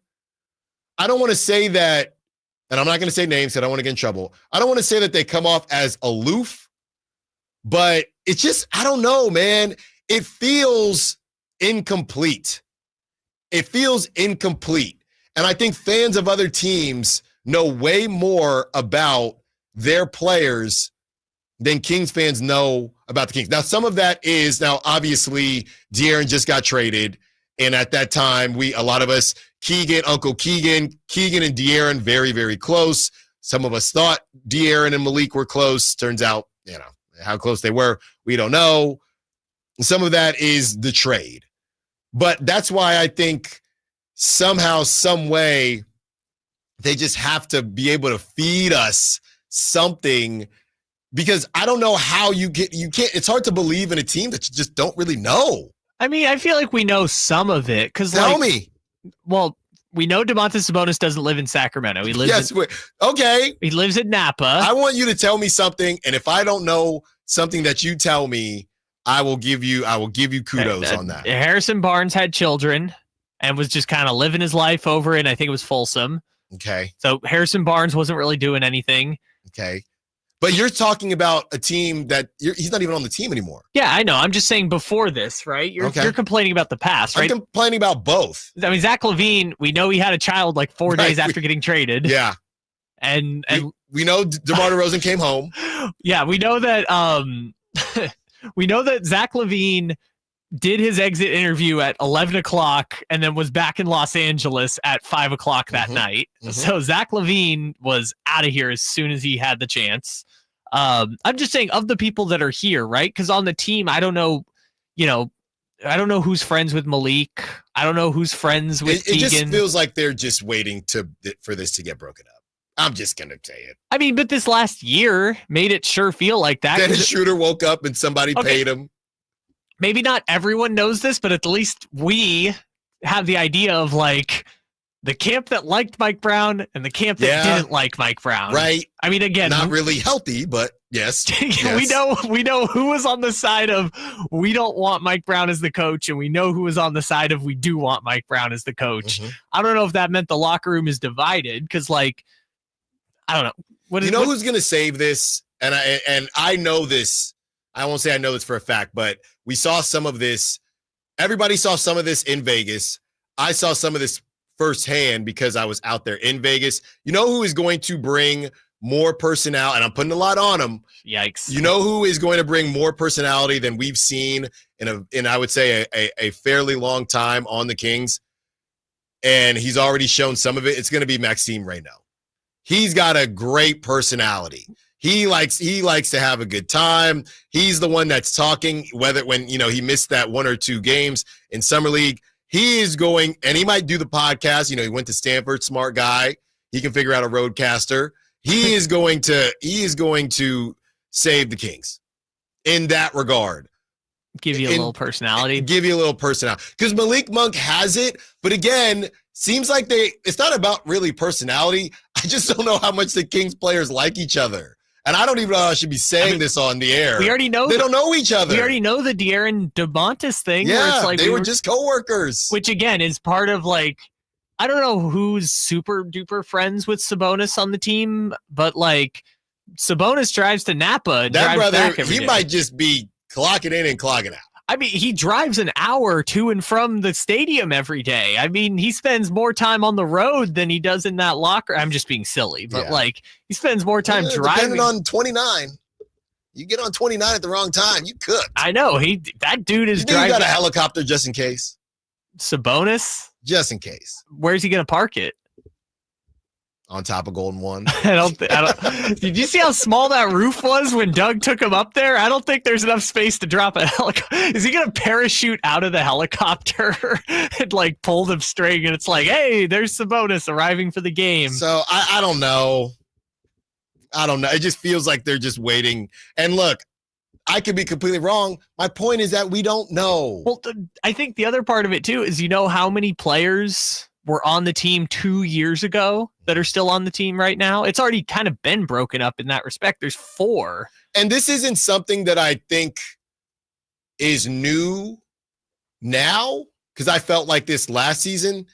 I just think it got worse with these moves. Sure, but like the only guys that have been here for 3 years or more now are Sabonis, Monk, and Keegan. And I got to be honest, that is like the ultimate rotation right there. Yeah. The ultimate like pass around a stogie rotation of Sabonis, Monk, and Keegan Murray. I don't feel like those 3 are really hanging out with each other. Those 3 are in very different parts of their life. So if they're the 3 leaders, quote unquote, on the team, they're just all very different people. It's just a really, and it's funny. There's that Zodiac GM, and they'll say whether they think, on social media, whether they think a team will work out or not. And there is a level of, teams working out on the court and how they also connect off the court too. And the team didn't really make sense on the court.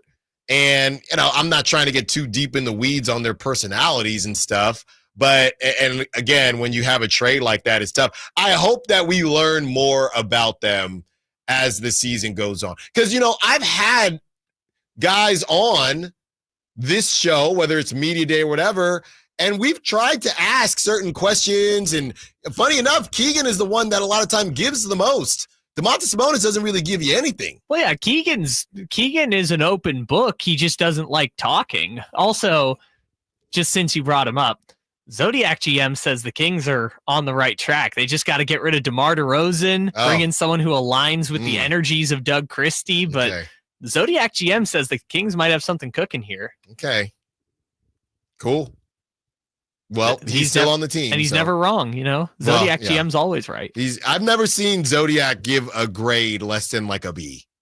I've seen C pluses. Yeah, okay, maybe a C plus. I've never seen lower than a C plus. No, never, because they're trying to get them clicks. All right, on the other side, we've already been in the way back mobile today. Let's stay there, and this one I'm sure nobody will have opinions on.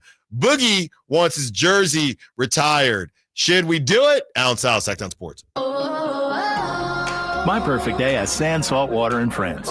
But my moderate to severe plaque psoriasis can take me out of the moment. Now I'm all in with clearer skin thanks to Skyrizi. Risankizumab Riza, a prescription-only 150 milligram injection for adults who are candidates for systemic or phototherapy. With Skyrizi, most people saw 90% clearer skin, and many were even 100% plaque-free at 4 months. Skyrizi is just 4 doses a year after 2 starter doses.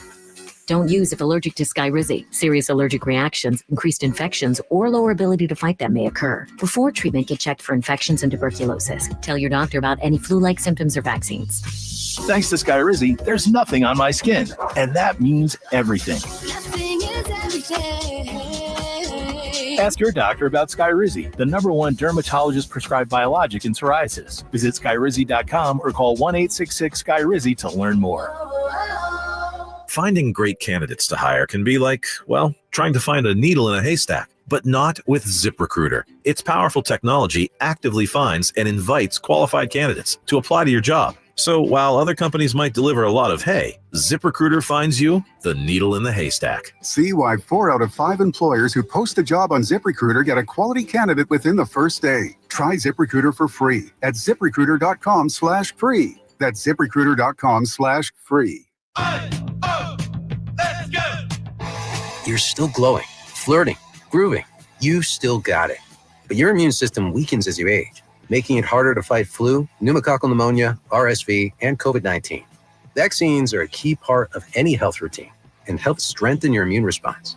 Ask your doctor or pharmacist which vaccines you need. Schedule in minutes at VaxAssist.com.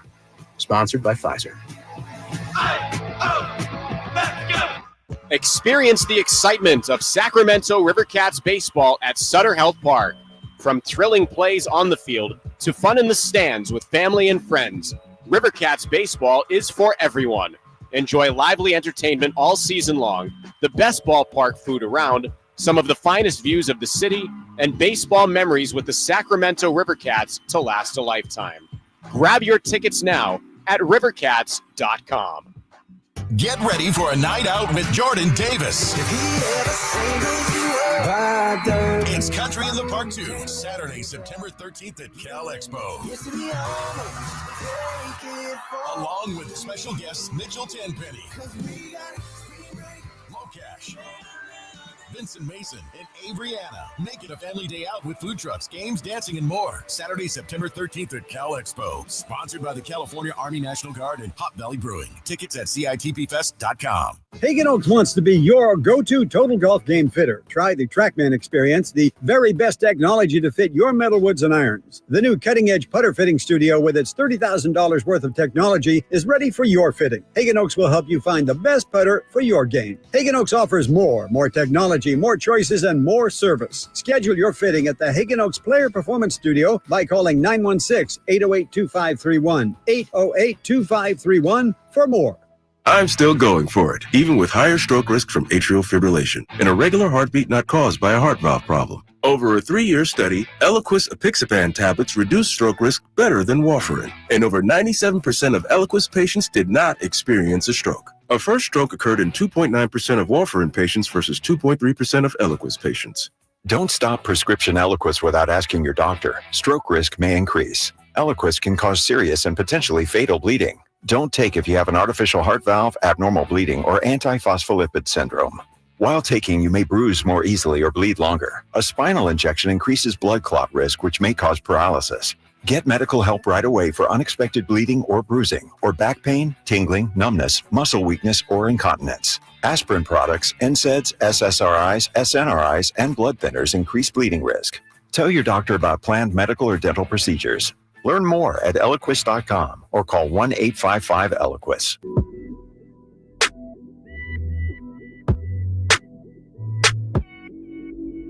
Allen Stiles You can join the show by texting 916-339-1140 on Sacktown Sports.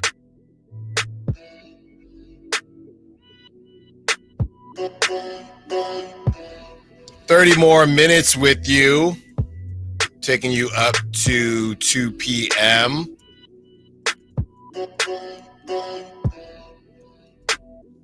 And we will be joined by Whitey Gleason in about 15 minutes. I'm just looking here, and the long and the short of it, not trying to get too in the weeds, there's a lot of deals being done here. The NFL has purchased some of ESPN. NFL acquires ownership stakes in ESPN and CBS. On the other side, ESPN has bought the Red Zone name from the NFL. So you can go check it out. This is the type of stuff that I know Carmichael Dave really enjoys getting on the weeds on. Over here, we just get in on the weeds on how many all-defense teams that Rajon Rondo has had. But, yeah, a lot of moving parts in the media world. I know people were kind of upset about the ESPN buying Red Zone because a lot of people think ESPN ruins everything. President Donald Trump was going to possibly get involved in some capacity with that purchase. Seems like he didn't, or he moved on from it or okayed it, whatever the case may be. All this stuff is coming out from Front Office Sports. And, yeah, a lot of different moving parts. I'm just kind of waiting it out because I figure tomorrow or Friday there will be a full article on everything that has happened, and we will give you a larger look at it and a more complete look at it when we know. Right now it's essentially like, honestly, within the last couple weeks, as soon as this Red Zone thing has happened, it feels like free agency, where there's just a lot of little moving. We know the big stuff. We know Red Zone, but all this other stake and CBS and the 10%, all that stuff, once we get a complete picture, we will share that with you. So just wanted to give you a heads up that seems like it did go through. Saw that come through this morning, so we wanted to let you know on that one. And look, Kyle didn't want to do it because we're on Front Office Sports, and there was another article that I had sent to Kyle this morning. Look, I don't even know how to do this. How I feel about it is I think it's stupid, okay? The situation that's been happening with the toys being thrown on the WNBA courts, okay, it happened again. Somebody's been arrested for it. I'm trying to be mature about this. It's just dumb. It really is. I've never been that guy. I went to De La Salle, all guys high school. You know how that can go with just some of the stupidity. And isn't that funny? Kind of the kind of stupid humor. It's gone a little bit too far now, right? The first one, even the second one. Okay. You know what this is to me, and I'll just leave it here. All right. This is when you laugh at somebody. And this is what I tell people when you go to the movies. And I know it's tough because sometimes they'd be funny. But when you go to the movies and there's that person, and I'm waiting for somebody to do a skit on this. Maybe I'll do the skit on it. When there's somebody in the movie theaters and they have that joke. Oh, heck nah. Right? You're in the middle of watching Sinners or whatever it is. Oh, they crazy. And you laugh. You got to be careful when you laugh. Because if you laugh at that person in the movies, you're getting at least one more joke. And I feel like that's what this has been. It has turned into the first toy oh my goodness, this is ridiculous. It's hilarious. So then I feel like I'm in Law and Order SVU. There's a copycatter who wants to also be funny. There's the second toy on the floor. And now third toy. Okay. Now let these ladies do their job, man. Let these ladies do their job. That's all, Kyle. Did I do okay? Kyle was very worried about this conversation. I'm not worried about it. I just feel like, I told you this, if we're not going to talk about WNBA, the actual basketball, I don't feel like it's a headline. It's a headline. I'm just giving you the headline and my quick thoughts on it. Yeah, my only point was I don't feel like we should then show up when the toys start flying on the court. And we're in, we're out. Okay, we're in, we're out. Got to be careful with that.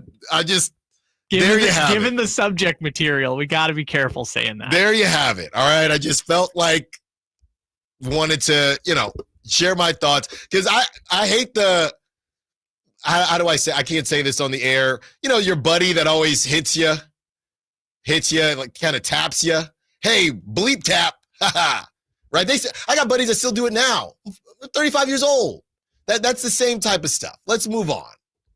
I don't think so, but sure.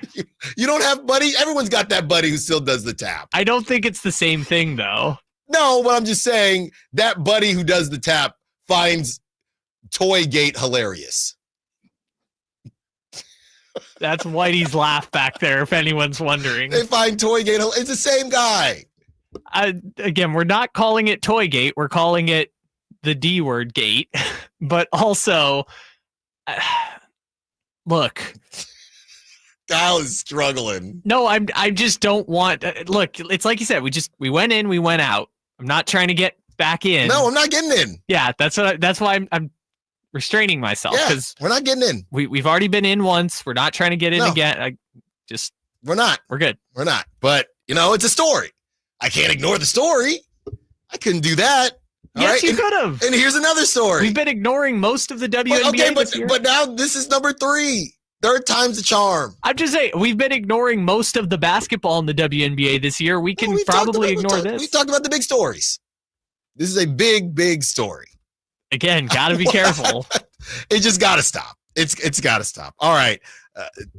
We want to start or restart the conversation of DeMarcus Cousins. Kyle is completely cooked at this point. DeMarcus Cousins, who believes Senor segue strikes again. That was an all-timer of a Senor segue. Who believes he deserves to have his jersey retired in Sacramento. Accolade-wise, this is Boogie's quote, accolade-wise, I feel like I did all the right things while I was in that jersey. As far as all-stars, as far as all NBA selections, numbers, gold medals, I put my work in. I think I earned my stripes. Here is a quick reminder of what Boogie did. 3-time All-Star, only Kings All-Star between 2005 and 2023. Obviously, you have DeMarcus Sabonis and De'Aaron Fox in 2023.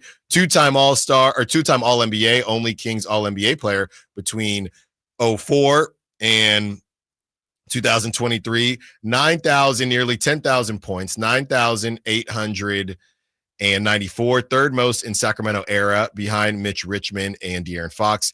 21.1 points per game, fourth in the Sacramento era behind Weber, Richmond, and Fox. 10.8 rebounds per game, second most in the Sacramento era behind Sabonis.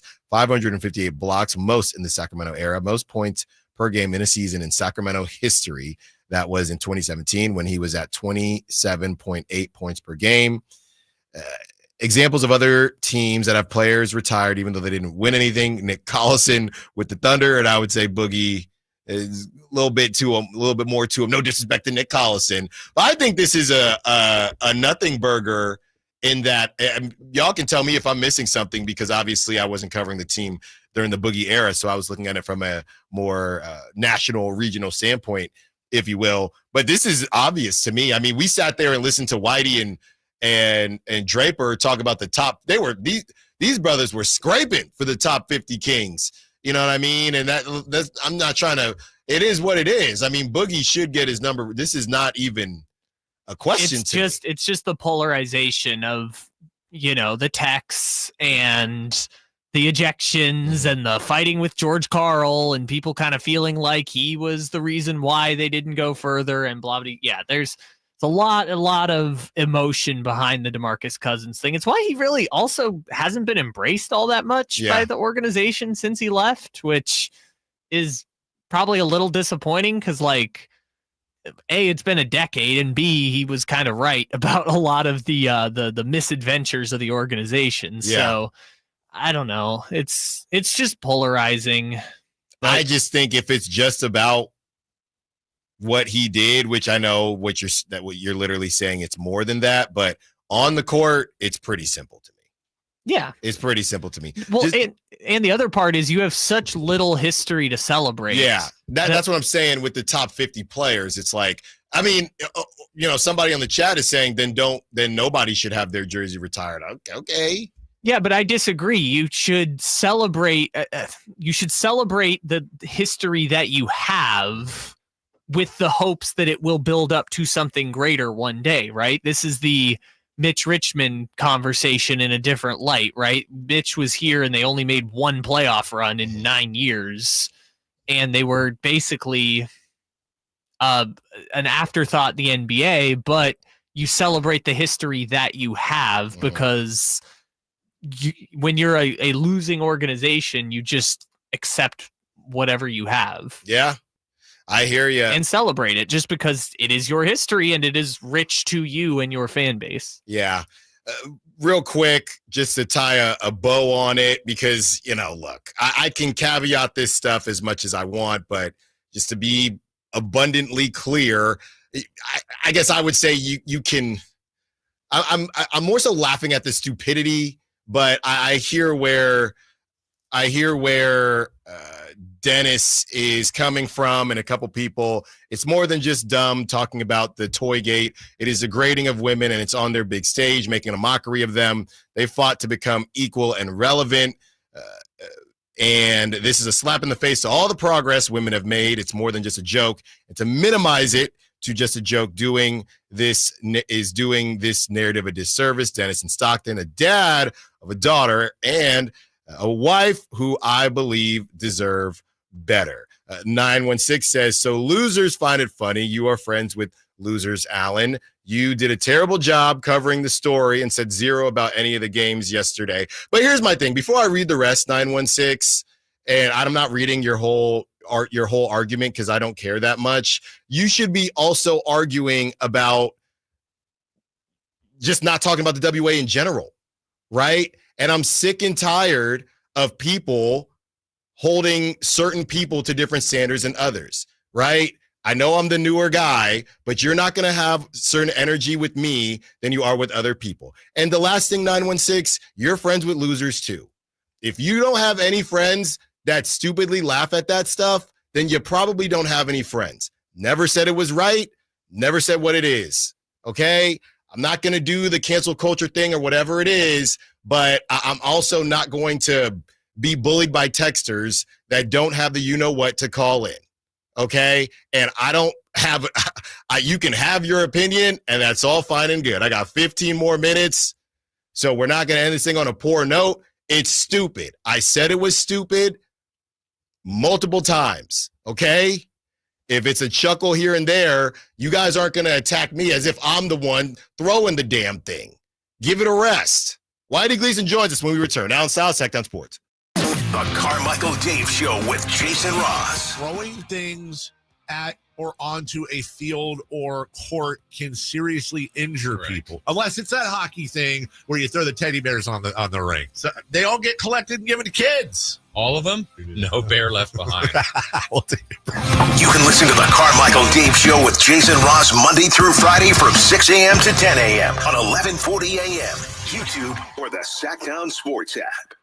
Carmichael Dave here for my friends at American Energy Heating and Air. Yes, I always tell you they are a family-owned operation, been in business since 81, A-plus Better Business Bureau, but it is hot. We are in those Sacramento hot months. I want to focus on them being your second opinion partner. What does that mean? Maybe you've got somebody you're working with or you've worked with in the past in the HVAC world. Guess what? They want to give you a second opinion. How much does it cost? Nothing. Nothing. You call them up and say, hey, can I get a second opinion on this deal? They come out and they either say, wow, that's a great deal, you should feel better about that, or they say, we can beat that price. And usually they're going to beat it by a lot. Guess what? You just saved money and it didn't cost you anything to find out. It's a no-lose situation. Go with a trusted company. American Energy, 916-520-9990. That's 916-520-9990 or AmericanEnergyAir.com. Jingle Singers, take it away. Call 916-520-9990 now. Football season is here at Kia of Vacaville. You can score big in a new 2025 Kia Niro LX with up to 53 MPG combined at Kia of Vacaville. Perfect for road trips, tailgates, and cruising to Levi Stadium in style and comfort. But don't wait. Inventory is limited at Kia of Vacaville, and these deals won't last long. Visit KiaVacaville.com or stop by right next to the Vacaville outlets for friendly service, easy shopping, and unbeatable value. All in one stop. Kia of Vacaville, where the adventure begins. Catch all the action at Sky River Casino. Enjoy over 80 table games, more than 2,100 slot machines, and a thrilling high-limit room. Plus, with 18 elevated restaurants, bars, and lounge destinations, and Sky River rewards that add up and up. There's something for everyone. Just minutes from Sacramento, right off Highway 99 in Elk Grove. Join in the fun and experience new heights. Sky's the limit at Sky River Casino. Visit skyriver.com today. Gambling problem? Call 1-800-GAMBLER. Summer's flying by, and that back-to-school checklist, it's growing fast. New backpack? Check. School supplies? Check. Dentist appointment? Let's fix that. Kids Care Dental and Orthodontics is making it easy to cross dental checkups off your summer list fast, with priority scheduling for new patients and kid-friendly care that makes them smile. It's one less thing to worry about before fall. Call now or book online at kidscaredental.com. That's kidscaredental.com, because healthy smiles should be the easiest thing to check off your summer list. Shake your body dry on a coastline. Zach Bryan, live in concert. Friday, August 15th, Golden Gate Park. Baptize me in a bottle of beer with With Kings of Leon, Turnpike Troubadours, and Oline Hoffman. all night revival. Zach Bryan. Tickets are on sale now at GoldenGateParkConcerts.com. Brought to you by your friends at Another Planet Entertainment. Saturday, August 9th, it's the Night of Champions at Stockton 99 Speedway. Meet past champions during the exclusive autograph session. Then, buckle up for Pro League models, mini stocks, and more. Tickets start at just $20. Get yours now at Stockton99.com. Be there.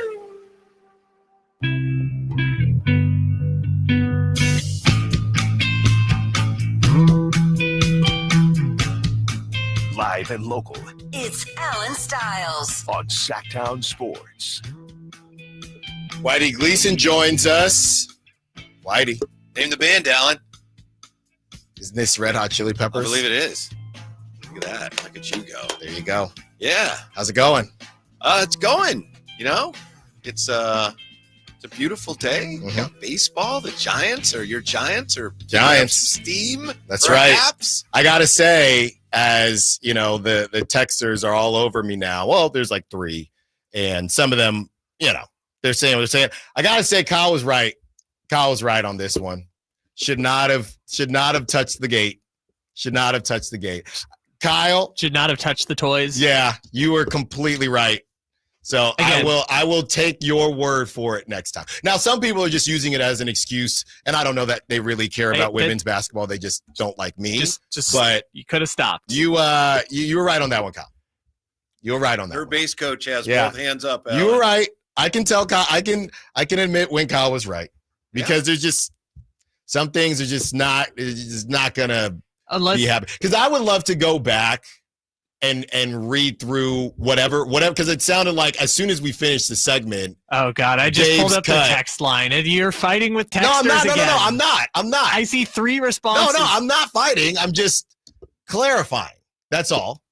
So in closing, right? I thought I did this. I thought I did this correctly. I am against it.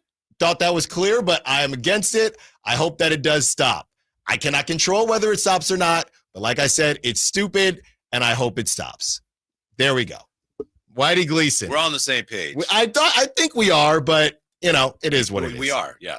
No, we are. Yeah. No, Boy, we really are. This has been a rough 15 minutes. You know, that's the thing. You can do 12 hours, but all it takes is 15 and one sub. This is summer. Somehow it's the Kings' fault. Well, somehow. We didn't talk at all about the actual game, though. That's the problem. Hey. You can't be an authority on...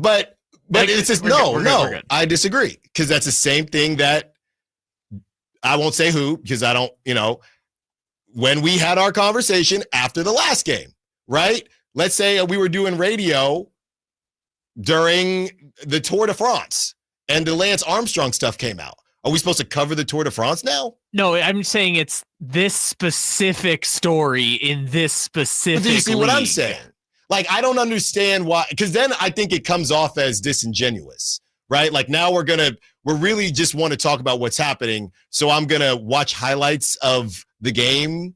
No, you know what I mean? No, you establish the authority in the months leading up by talking about the sport, so then you can talk about it. I disagree with that, because I'm saying a big story, again, it could be in any sport. If a big story happens in any sport and you feel like it's big enough to talk about, right? Which you could argue it is or isn't. But then we know why this story, though, is big. We do know. Do we, though? Because we know that this story is getting the attention because of the specific thing. It's a ridiculous story. Again, it's toys, as we'll call them, in the WNBA. I agree. It is stupid. But there's a layer of gender inequality conversation. I agree with all of that. I don't know how to stop it. No, I'm saying, but there's a conversation. Again, I don't want to go down this path, but there's a conversation that needs to be addressed about that if you're going to do the conversation about the toys, because otherwise it comes off like we're just laughing at the toys. Whitey Gleason, what's coming up on the show today? Well, we're going to do two things I'm really interested in. Of course, I'm interested in the whole show, but this is something I know you guys have touched on. Today's Kevin 7. Yesterday was the 7 worst Kings trades. It was sensational. Today's Kevin 7 is a look at the 7 most effective 5-man lineups the Kings had on the floor this year. I know that's something you guys have touched on. It's interesting to see how many people are in a lot of those lineups, how many people are not in many. Also, we'll talk about the fact that a Hall of Fame coach said yesterday the point guard position is dead. For all the talk in Sacramento about point guard, we don't have a point guard. Schroeder's going to make all the difference. Well, a Hall of Fame coach said yesterday the point guard position is dead. So we're all over that today. Did you see or did you hear what's going on about the Kyrie versus CP3 thing? We didn't get to it today, but no, I'm not familiar with it. So basically, clearly, everybody is really digging deep here in August for content. And last couple of weeks it's been Jalen Hurts versus Cam Newton, right? And now it has transitioned to CP3. I guess in the basketball world, it's CP3 and Kyrie. I thought it was Rondo. I heard you guys talking about Rondo. We were talking about Rondo for really no apparent reason. By the way, the thing on Rondo defensively, I think if you go back and listen to what he says, he was a really good defender until he decided he didn't want to be anymore. And at one point he said, yeah, I haven't played defense in a few years. Some guys like, no, I'm a good defender. He's like, yeah, I haven't really played defense. Right. Like, do you think LeBron would admit that? I don't think so. Yeah. So Rondo was a good defender until he decided, I don't really want to be. But anyway. Yeah. So the whole Kyrie versus CP3 thing, look, CP3, I looked at him a little bit differently being in the Bay Area when he went to the Clippers, right? Because that was when the Warriors were kind of making their way up and the Clippers were supposed to win something and ultimately never did. When he was on the Hornets, I was all about it, right? CP3 and David West. And you look at his accolades, it's not the same as the Jalen Hurts. It is, but it isn't, because Jalen Hurts has a ring. I know the quarterback position is different. Jalen Hurts has a ring. Cam does not. I think Cam's prime much better. Or what I've seen Cam do, I haven't seen Jalen Hurts do yet. CP3 doesn't have a ring. Kyrie does. But this one might be even more egregious, to be honest, than the Cam Newton, Jalen Hurts thing. Kyrie people have always felt like this, whether it's been them, they've been trying to put him over Steph back in the day, and now this whole thing with CP3. I saw somebody say that CP3 is almost suffering, and I think Westbrook too, almost suffering from their longevity, where there's a lot of these kids out here that if they haven't, it's one thing to fire up highlights, but when you actually were there and you were in the midst of CP3 was the man. You know what I mean? And them saying Kyrie over CP3, I think it's insane. I think it's insane. I do. I think Kyrie's more talented. So this is a talent versus. I mean, for one thing, Kyrie is. Yeah, overall, I'd say he's. You've had a lot of issues with him in places like Boston, but I think he's accomplished more. He hasn't played as long. Kyrie? On better teams. I think he's accomplished more on better teams. Kyrie at his best is like, whoa. So what about accolade to accolade? Well, I think what you mentioned, the whole ring thing, that makes a difference. Fairly or unfairly, to me, it does. No, but you could trade in Kyrie's I mean, Chris Paul, we were looking it up earlier today when we were looking at all the Rajon Rondo. Chris Paul, all defensive teams he snuck into. I saw somebody say Kyrie doesn't have one MVP vote, and Chris Paul, during that stretch, he had multiple MVP votes and things like that. Obviously, the All NBAs and the All Stars. I'm surprised at that one, Whitey. Yeah, the way I'm looking at both of them at their very best, I think Kyrie is a little better.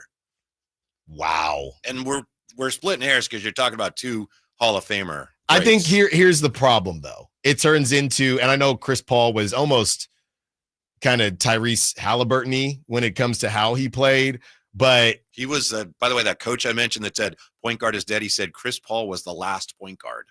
So not Tyrese. Right. That's what this coach said. But Kyrie, champion. Rick Pitino, by the way. Yeah. Okay. Championship as a 2 versus Chris Paul not getting one. And I guess if the Rockets had won one, he would have been the 2 behind Harden, but. No, I understand it. I just, Chris Paul's teams, to me, I remember more for the just coming up short, and he got hurt a lot. Yeah. Okay. And I know Kyrie did too, but Kyrie actually got that. One of the most famous rings of all time. Kyrie's got a bunch of highlights, and that just don't like it because he beat the Warriors. No, that clouds everyone's memory, including one Whitey Gleason. Thank you for listening to the Allen Stiles Show. Thank you to the callers, texters, sack chatters. Hey, we can have a conversation. We can always have a conversation. And Kyle Ledbetter, great job as always. I'll listen to you next time. The Drive Guys are coming up next. Until tomorrow, secure the bag. Like the beam. Let it be.